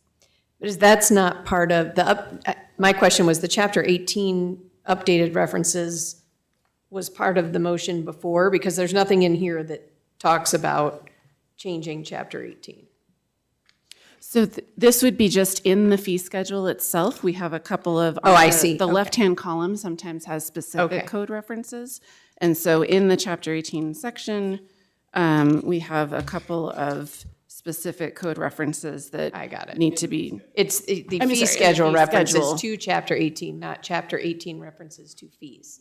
Right, yes. Okay, Yes. thank you. Thank you for that clarification. Yes, Councilor Robinson. So the late sewer payment, that's just for the districts that the city has control over, right? So we have like I pay to 100 the and. city of Inglewood for my sewer, for example. So this is just. Emily can kind of clarify it's. Yeah, let me clarify a little bit. So it's only for the city's sanitation district that is distinct from Cherry Hills Village sanitation district. So we only have about 170 houses or accounts on our within our district. However, they do also receive a bill from Englewood, because our bill is basically transporting and Englewood's bill is actually processing waste. So they do receive both, which is a point of confusion for a lot of folks, that we answer that question a lot. But it is only about 170 homes that we have. Any other questions? Yes. Yeah. Mayor, thank you. Question that I had was, it looks like we last evaluated the level of our fees, or the amount of our fees, in 2023. Am I correct? At a staff level, we look at them at the beginning of every year. If there aren't any changes to propose, then it doesn't come as far as council, but we look at it every year. Okay, I guess my question is, to me, these numbers, if you look at what has gone on in the last 2 years, it's surprising that we are not moving at least with inflation upwards in the last 2 years, or cost of living type of increase. Secondly, it just seems like an awful lot of these numbers don't seem to recoup the market level for the time staff is spending on whatever it is that they are reviewing. I know that on a building code review, the fees are a little bit different, it sounds like.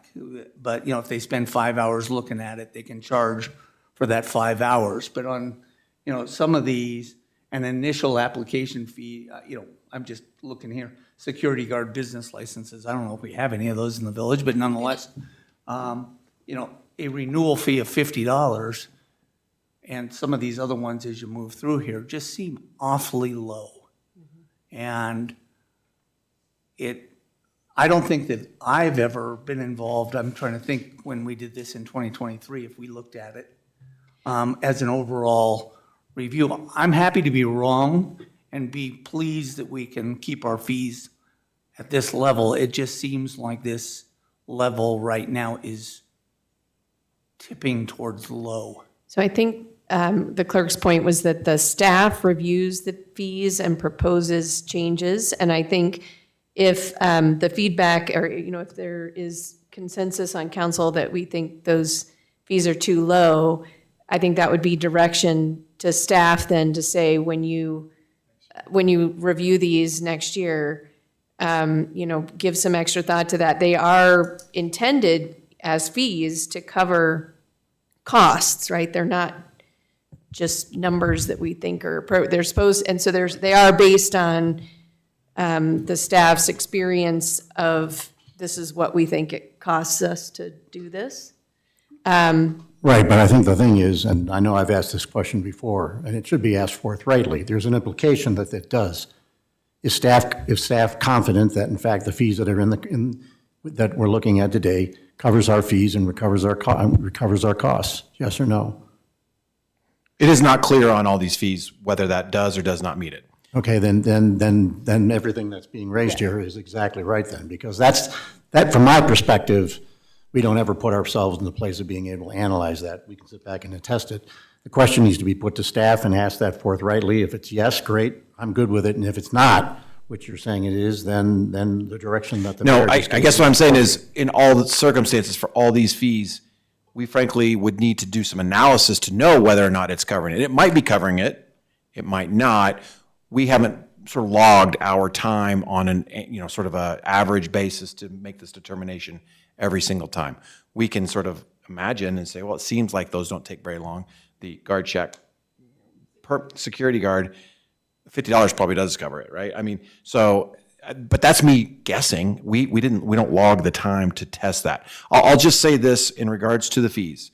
The first thing I'll say is, this is a council exercise, and so council sets the fees, and if council wants to do a different fee, we absolutely can do that. The second thing is, everywhere I've ever worked, it always ends up being, you start with building permits, there's another philosophy that comes into play, which is you don't want existing taxpayers to subsidize growth. With other fees, though, that layer doesn't exist, and everywhere I've been, it's always ended up being more of a balance between trying to balance unreasonable costs for constituents and customers versus the staff impacts and the time it takes to do it. I don't think I've ever worked anywhere, and I'll look at all sorts of people in this room who've worked other places. I don't think I've worked anywhere where they dollar for dollar collect everything they do for the time spent. There is always a balancing act everywhere I've always been. With that said, the third point I have is, this is a council decision, and if you would like to direct us to look at this, we certainly can. So my first and third points are the same. It's a council decision. I'm just giving you some context as it relates to this. The building permits, the development permits, that's sort of hard and fast. And this community is more dedicated and successful at keeping that bright line than anywhere else I've ever worked. And it's because of the growth principle related to that. All the other fees, I think, are a little bit more of a balancing act here and everywhere else, if that makes sense. So I definitely, I think we can, you know, there's 10 pages of fees here. As you said, the building, a lot of those are building permit fees that we're probably not talking about. I don't know if it's the desire of the council to have city staff do a more kind of detailed analysis. You know, my instinct says I don't really want them to spend the time to calculate how much time it actually costs to process a guard shack if there's only, or a guard, a security business permit, if there's 10 of them. It would take more time to analyze the time that it takes than, and to determine the dollar amount for that, then that's worth to me. But Yeah. that's just my Well, instinct, and absolutely, but that's the thing is you don't want to get so detailed. I mean, you can make anything ridiculous, okay? Nobody wants that. From my perspective, I would like staff to present every year fees that in their reasonable judgment and application of their professional experience represents cost recovery generally. And when that's presented, that's what I'd like or staff to be able to say to me, as opposed to, well, we did a detailed study, but I ain't looking for that. I'm looking for a I reasonable thought that's what this professional- was. Is Huh? that what this is? Yes. That's Right, what this is. but that's when, and then the question is asked, does that represent that? It should always, I think it should always be. And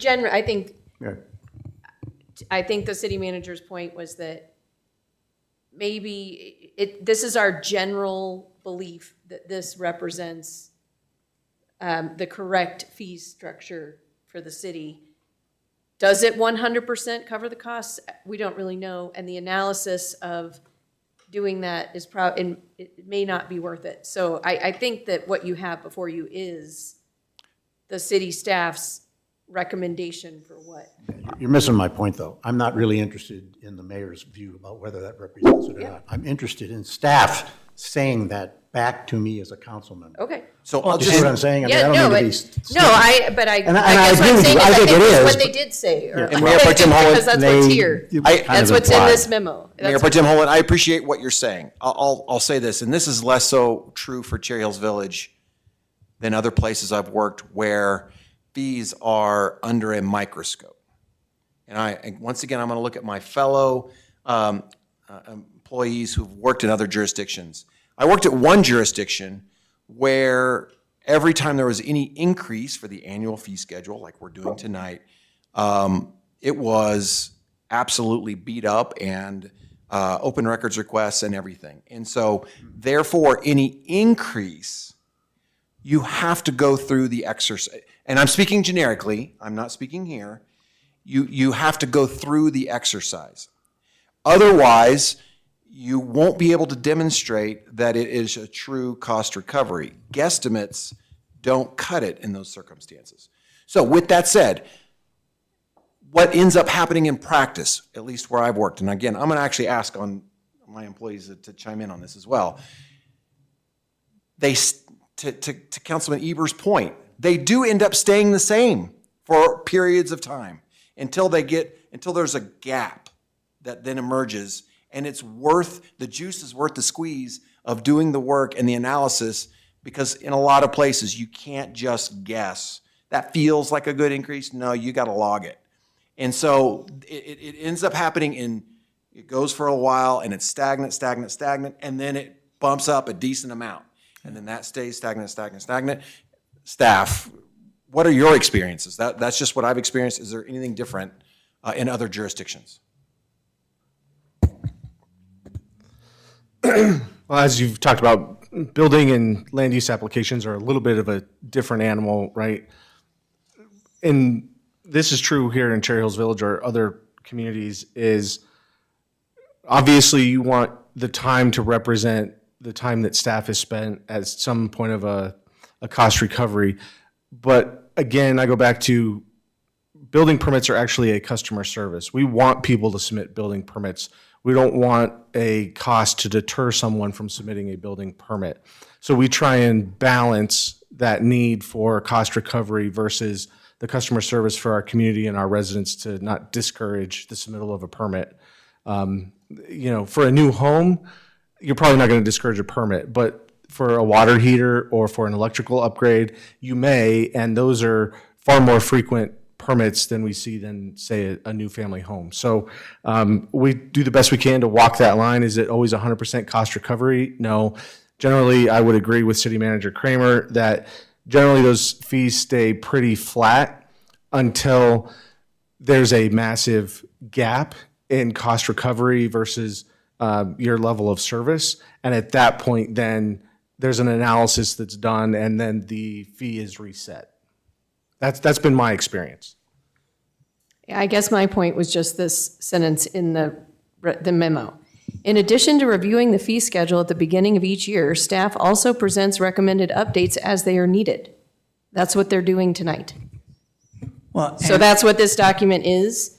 And if there is a feeling that they're too low, I think we can, as the staff is going to review the fee schedule again in 2026, we can suggest that they, I don't know if there are any particular ones that you felt were low, but we could say, you know, would you take an extra look at that? But that's what they do every year. If if they think there are changes necessary, they recommend them. Oh, and I appreciate that, Mayor. My point in raising this is that when we read that memo and it says this is what council is voting on, and I look at lots of those numbers on those different fee structures and I say, I don't know. I trust that council, that staff has been able to come up with these three examples or these three instances that need a change, but I didn't know before this, the process that you go through in looking at that we're on council are responsible for now approving that number. My sense here is I appreciate that we're in a customer service business, but I don't want to be on the getting hammered that we're not recovering what we should be recovering. I also don't care if it's pennies different. You know, like we have heard, you know, that Paul, you've mentioned that we want people to come in. We want to encourage. I, of all the people sitting up here, am the code enforcement guy who yells in your guy's ear about code enforcement issues. But I think I just want to make sure we're not missing it by orders of magnitude at this point. You know, everything that I've heard about the cost of living and what the last, you know, what our home values have gone up since 2018, going through the pandemic and then coming out, you know, it is amazing that our numbers aren't reflecting that same increase or an increase like that across the board. And if you all are comfortable in your numbers, I'm very happy. I just want to make sure that we have something in place that while you have come out and said these three areas are something that we are seeking, it would be great if we had another, we've done whatever the right type of review is on the other numbers and are recommending no change on those. I mean, that's just one more sentence to say we're recommending these three changes. Of course, that means you're not recommending changes on the other ones, but it would be nice if we have something to say that we believe our other ones are within the realm of reasonableness. Well, and can I just add to that? I mean, again, and I'm not trying to be picky here, but I mean, again, council relies on staff, et cetera. And it's the fifth and sixth whereases, which is not staff saying anything. It's council finds. Council finds that the fees, cost deposits, and other charges are necessary to cover the costs. Council finds the fees set forth herein provide a reasonable relationship to the cost. That's what we're going to be voting on. And that's what, and then to me, exactly. That's why I'm just basically coming back and saying that it's sitting there at that point. So that's, you sit back and that's what I look to have staff confirm. So council, I have a proposal. For 2026, I would request that you let staff put our heads together and identify a target group of fees that logically go together. I don't know what they are right now. But let us come up with a pilot project. It has been a while since we did a comprehensive review. So to your point, maybe it makes sense to do a pilot project, use that as a basis to say, you know, were we pennies off or are we orders of magnitude off? If we're orders of magnitude off, then let us then get to work on looking at some of our other fees. Yeah.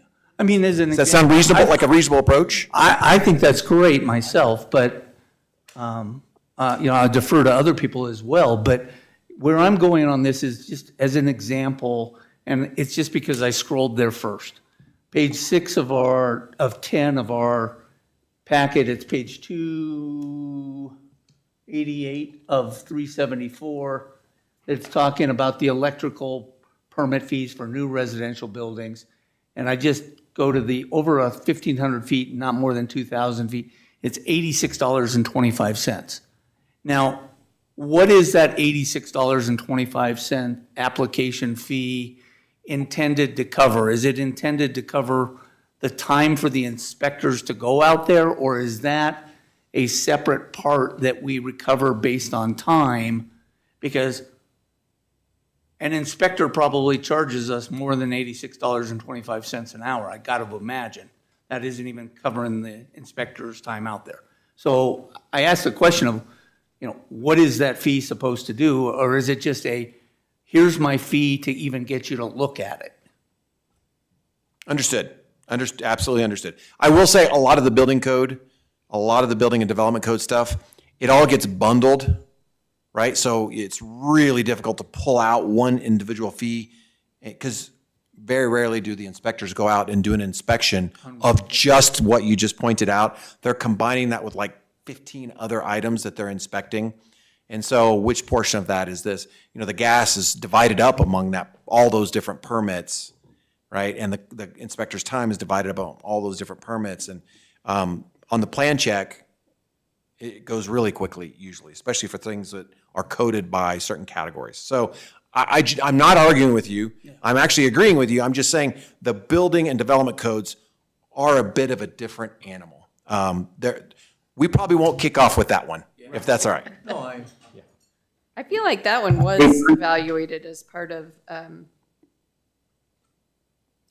what section of the code? That's in section 17 when we updated section 17. I feel like we did talk about that. The Did we fees update for building permits?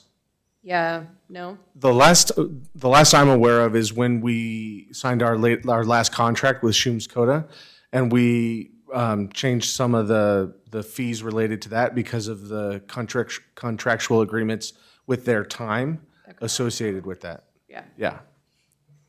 And to Chris's point, those can get very difficult, right? Just for the electrical, as an example, right?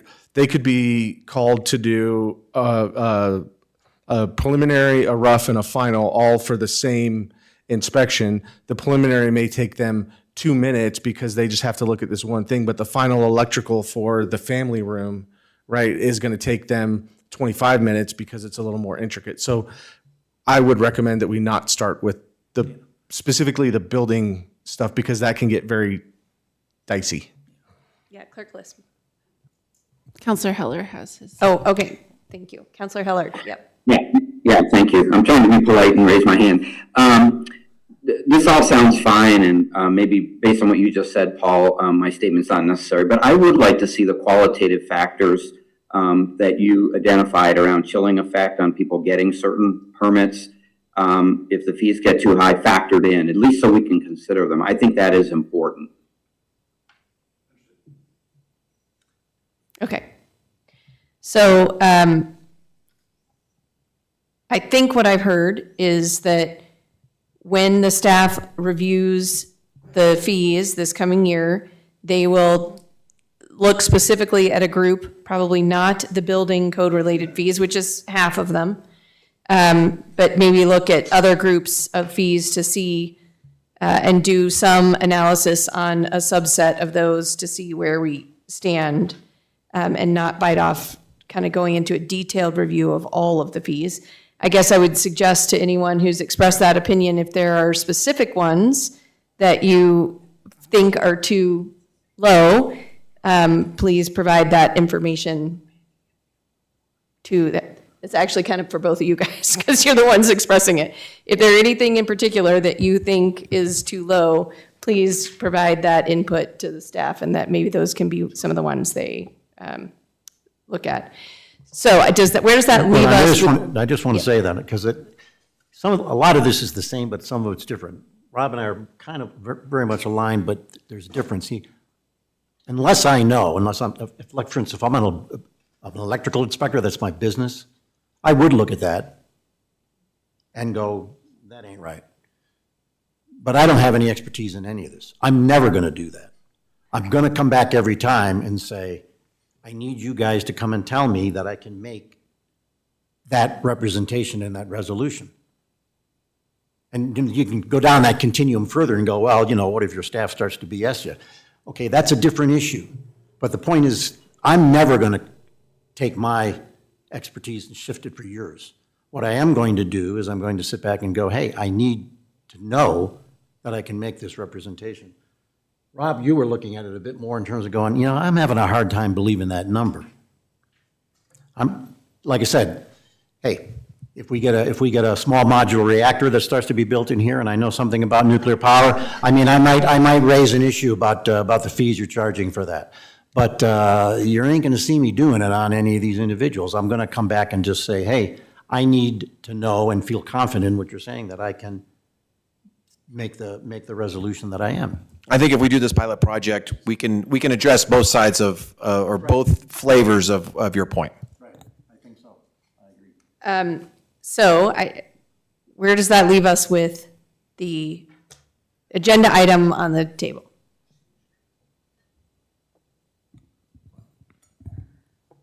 I move to approve Resolution 32, Series 2025, amending the fee schedule.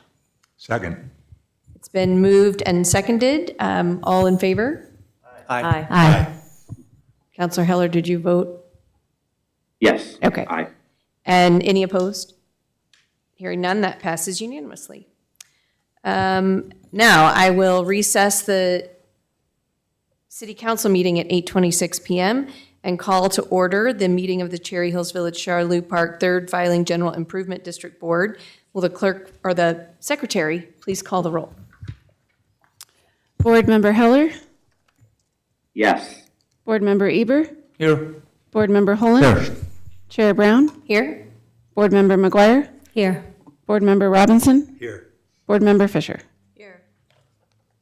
First item is the consent agenda. Anyone?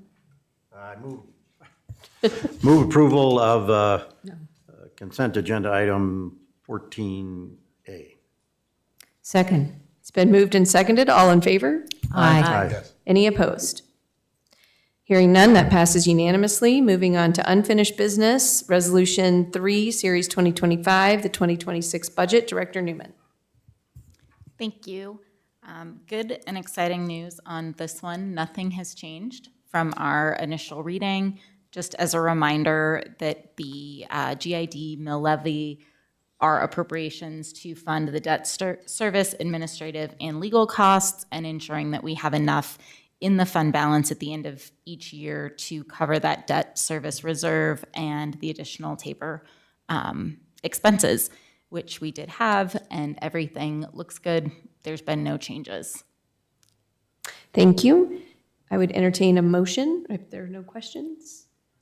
I move to approve Resolution 3, Series 2025, a resolution of the Cherry Hills Village Charlou Park 3rd Filing General Improvement District, Board of Directors summarizing expenditures and revenues, adopting a budget, setting the mill levy, and appropriating funds for the GID for the calendar year beginning on the first day of January 2026 and ending on the last day of December 2026. Second. It's been moved and seconded. All in favor? Aye. Any opposed? That passes unanimously. There's no new business. I hereby adjourn the meeting of the Cherry Hills Village Charlou Park 3rd Filing General Improvement District Board at 8:28 p.m. And I call to order the meeting of the Cherry Hills Village Southmoor Circle and Hudson Parkway General Improvement District Board at 8:28 p.m. Will the secretary please call the roll? Board Member Heller? Here. Board Member Eber? Here. Board Member Holland? Here. Chair Brown? Here. Board Member McGuire? Here. Board Member Robinson? Here. Board Member Fisher? Here. First item is the consent agenda. I move approval of consent agenda item 21A. Second. It's been moved and seconded. All in favor? Aye. Any opposed? That passes unanimously. Unfinished business, Resolution 3, Series 2025, the 2026 budget. Director Newman. Thank you. And again, I had some luck on my side, and there were no changes to the proposed Southmoor Circle and Hudson Parkway GID budget, either on the revenue or expenditure side for predicted 2026, and we should have plenty of fund balance to cover both our debt reserve and TABOR reserves at the end of the year. Thank you. Any questions? Hearing none. I move to approve Resolution 3, Series 2025, a resolution of the Cherry Hills Village, Southmoor Circle, and Hudson Parkway General Improvement District Board of Directors summarizing expenditures and revenues, adopting a budget, setting the mill levy, and appropriating funds for the GID for the calendar year beginning on the first day of January 2026 and ending on the last day of December 2026. Second. It's been moved and seconded. All in favor? Aye. Aye. Any opposed? That passes unanimously. I hereby adjourn the meeting of the Cherry Hills Village, Southmoor Circle, and Hudson Parkway General Improvement District Board at 8:30 p.m. and reconvene the meeting of the Cherry Hills Village City Council. Moving on to reports. At the conclusion of the year, I don't have much new to report, but I did just want to mention that I learned of, there's been a lot of talk and attention on the e-bikes and motorcycle and the e-mini bikes, et cetera.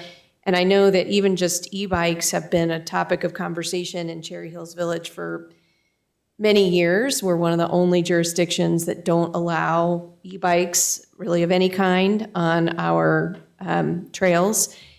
And it feels like maybe we were ahead of the times because there seems to be an increasing backlash against e-bikes, and there were articles in, I believe, the Wall Street Journal or maybe New York Times, about accidents on e-bikes. And then I was shocked to learn of a friend in neighboring Greenwood Village, right at the intersection of right near West Middle School at Bellevue and Holly, whose 15-year-old son was hit by a car on, he was on an e-bike and was very seriously injured. And the bike is one of the ones that requires a driver's license, and therefore the insurance company is not paying for the injuries. And the parents were, very distraught that parents just don't know. And I think that is, we're doing everything we can. We got to keep doing what we can to get the word out. But it's an increasing problem around the country, I think. Just a comment on that, Mayor. Can I make a comment? Yeah. So I have heard, I was talking to one of our state representatives, that Representative Kyle Brown is running a bill this session on e-bikes. I do not know the specifics of it. I put in a call to Representative Brown. He's not returned it. It's just been a couple of days.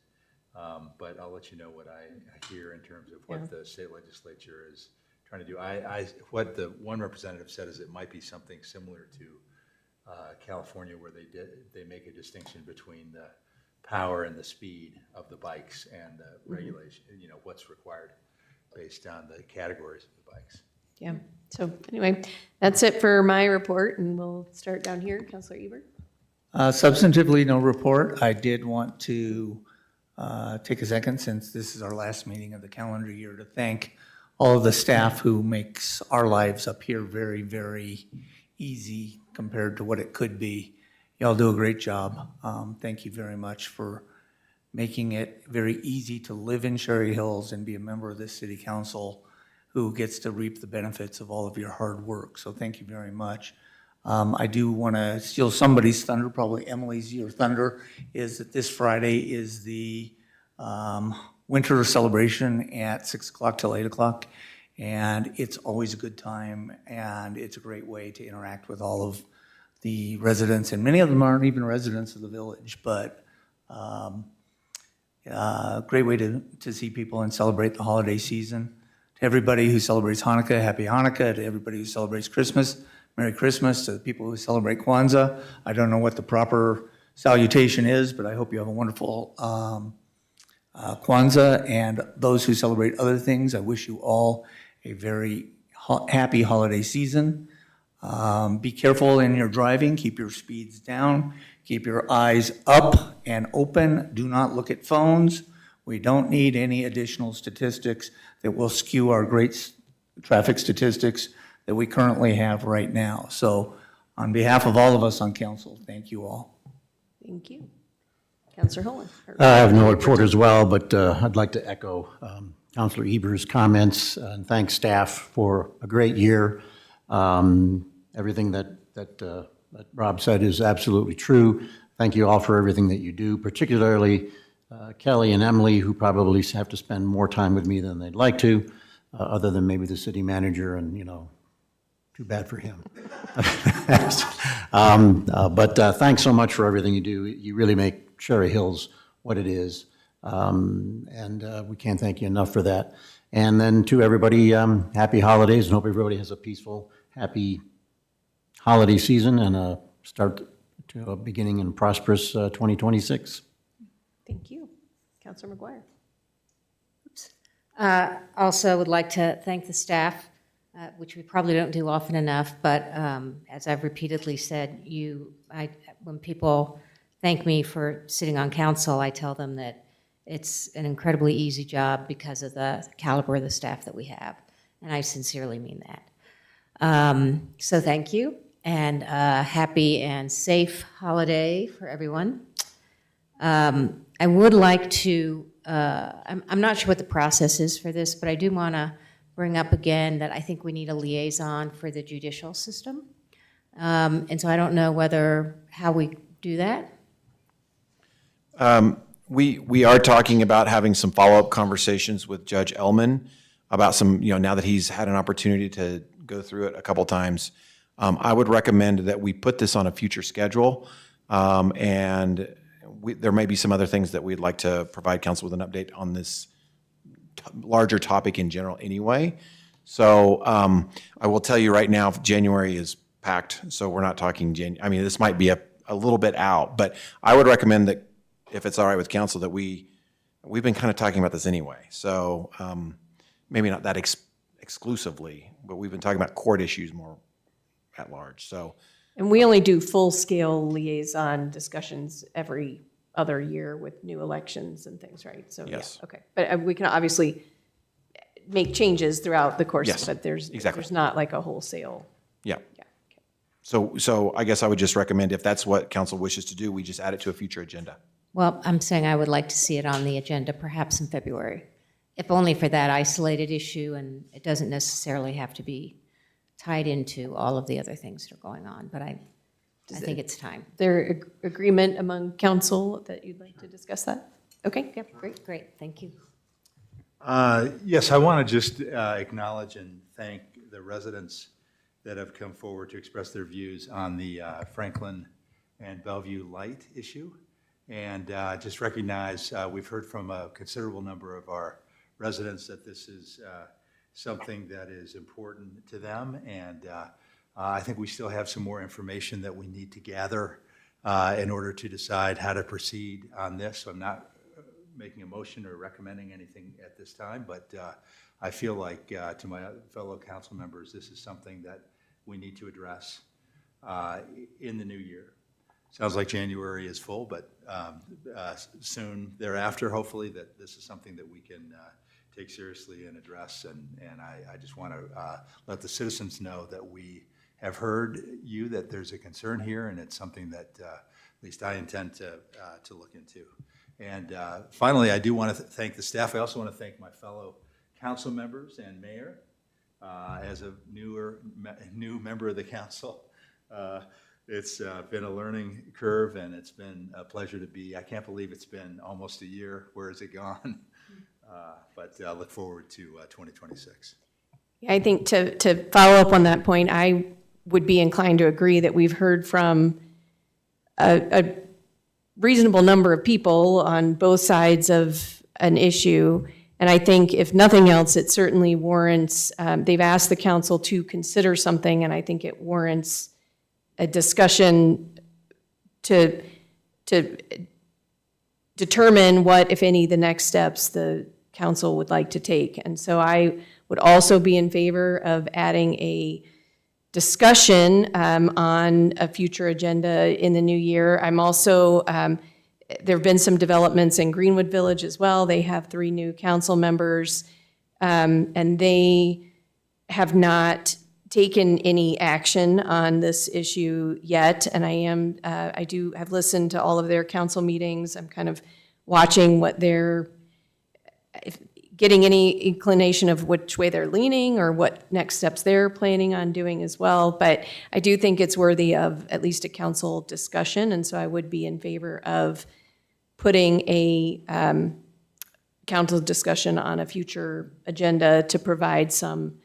direction to staff. I think that is the level of discussion that I'm thinking about doesn't necessarily involve, it's not a traffic study, it's not yet, right? It's not staff go do all this work, but it's more we've heard from a lot of people, we've had time to digest those comments and generally try to find some consensus among the council about how to proceed. And so is there agreement among people for Yes. that? Okay. Yes, I So then agree if that we we could should add put it on. that to a future agenda as well.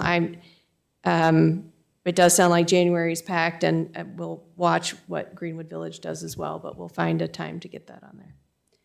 Councilor Fisher. Just echo what everybody else said, and happy holidays to all. And don't forget Councilor. Yeah, Councilor Heller. Yes, thank you. 3 items. I do actually have a report. I'll start with that. The Centennial Airport Community Noise Roundtable meeting was December 3rd, since we last met. Again, various updates on noise maps and levels. Things are actually getting slightly better as aircraft get a little bit newer. Talked about inviting the FAA to future meetings. Apparently that's something that occurred in the past. I'm not sure if other councilors who served on this had that experience, but they're not present today, so that's going to be worked on.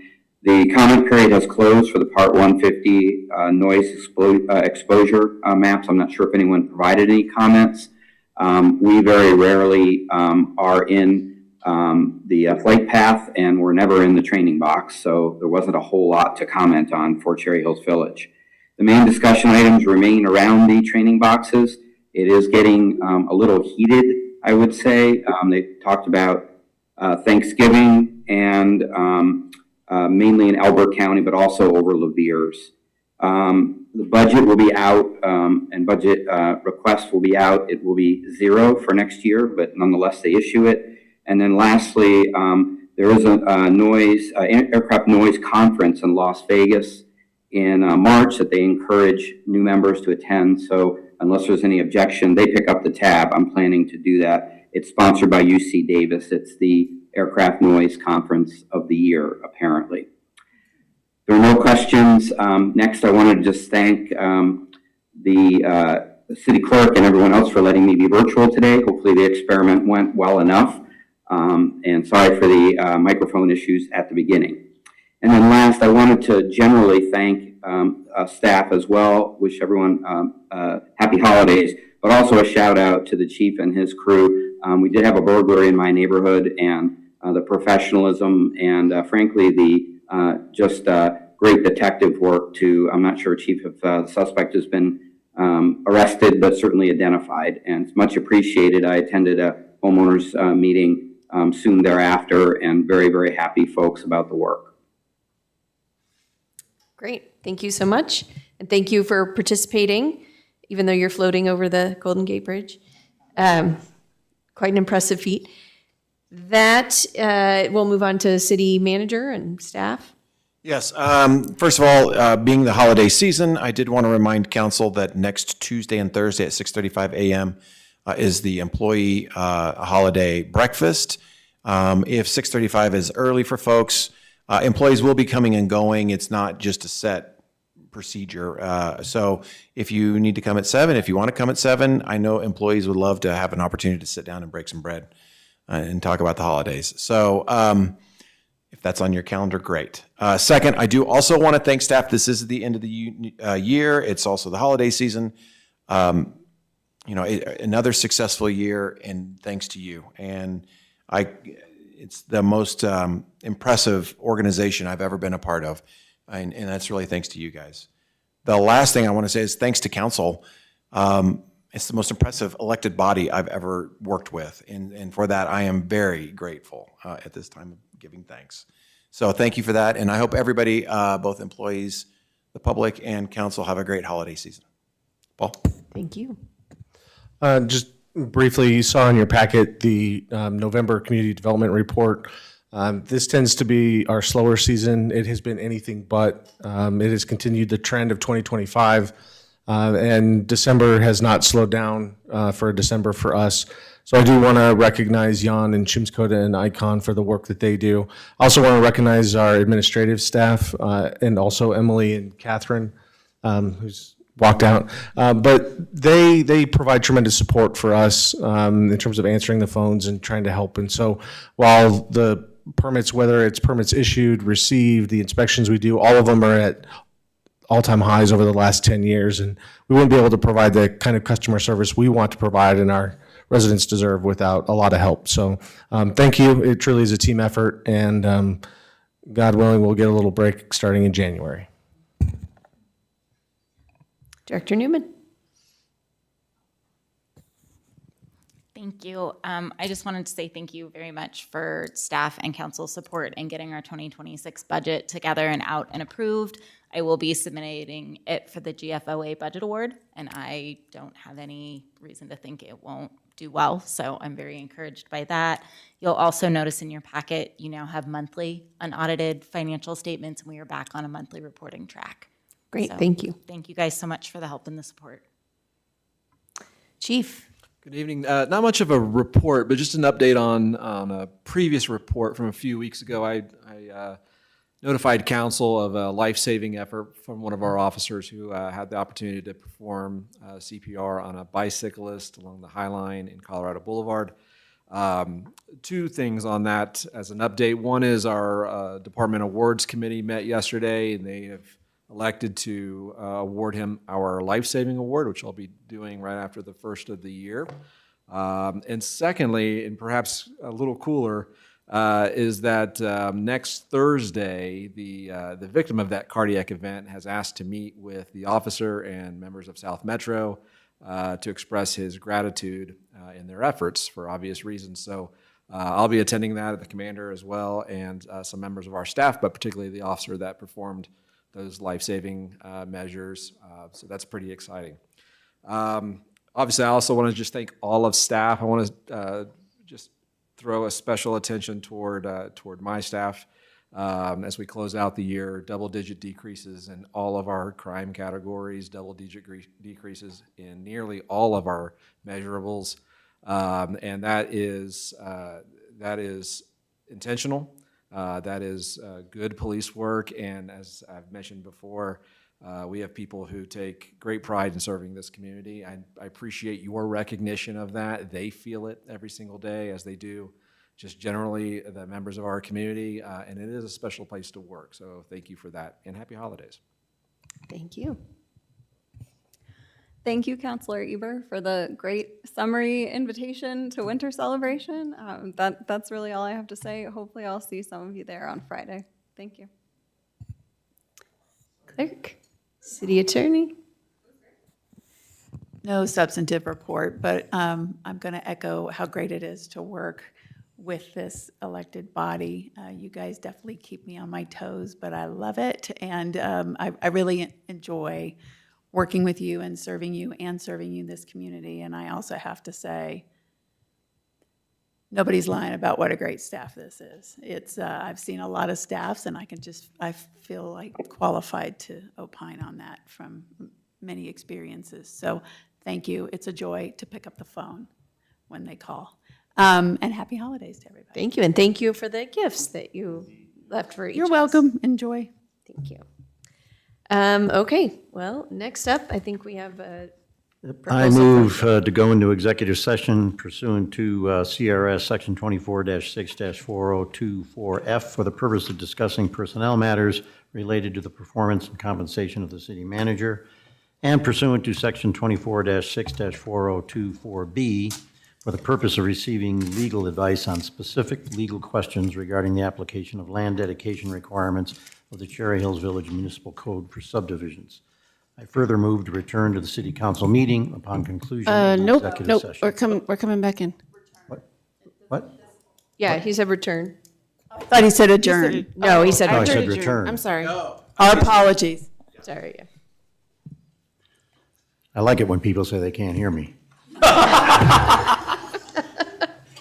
Rare that it is. Speak up, Rhea. Exactly. Okay, so that, you finished that Yeah, I motion? think Yeah. I said upon Okay, conclusion of and the then- executive session. Second. It's been moved and seconded. Will the clerk please call the roll?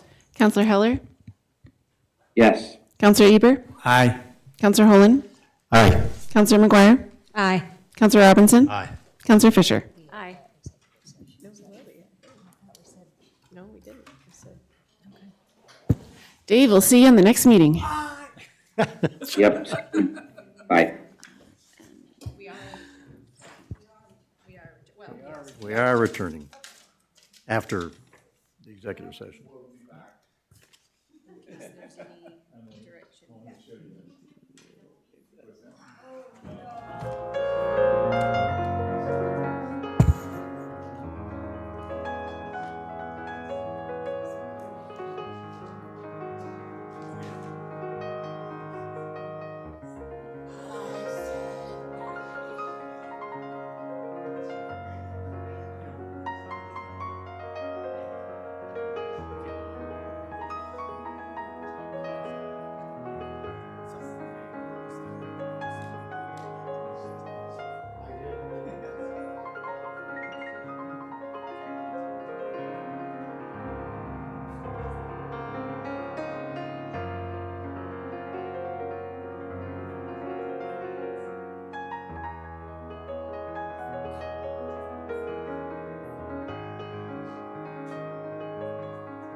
makes sense.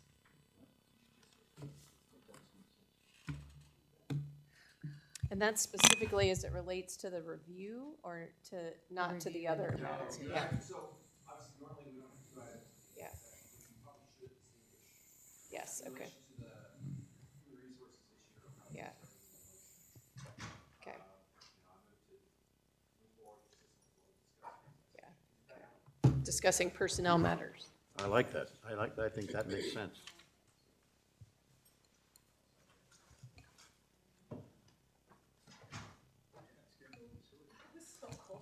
Okay. I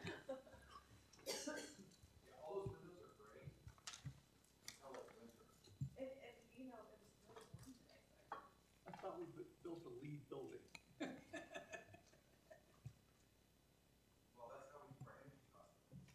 Okay. So I'm gonna, while you get Dave up there, I'm gonna have to make this announcement. The time is now 10:39 PM and the executive session has been concluded.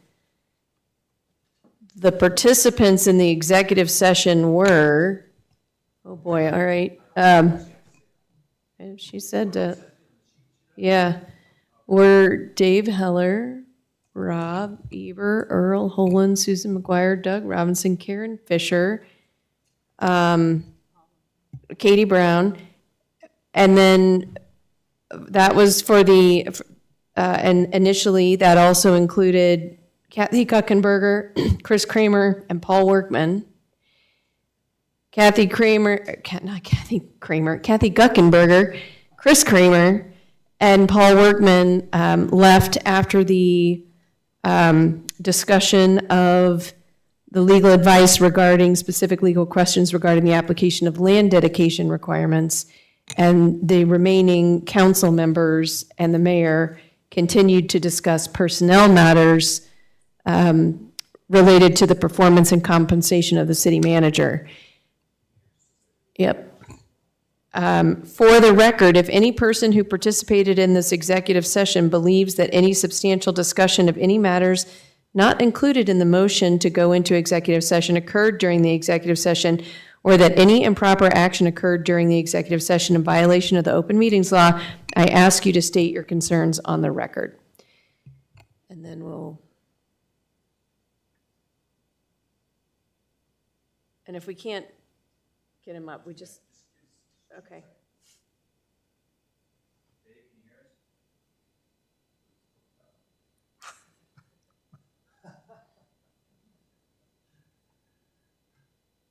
There we go, okay. Hey, there he is. So, Mayor Pro Tem, would you like to make a motion Sure. What did we say it was? to move? I move. Relevant to the Yeah, city manager, or the personnel matters related to the performance and compensation of the city manager. Exactly. I move that relative to the matters related to the performance and compensation of the city manager pursuant to section 24-6-4024B, that we proceed in accordance with the discussion that was held during the executive session. Second. That's been moved and seconded. All in favor? Aye. Any opposed? That passes unanimously. And I now, does somebody want to adjourn? I move to adjourn. So moved. Second. 10:41 PM. Thank you. All right.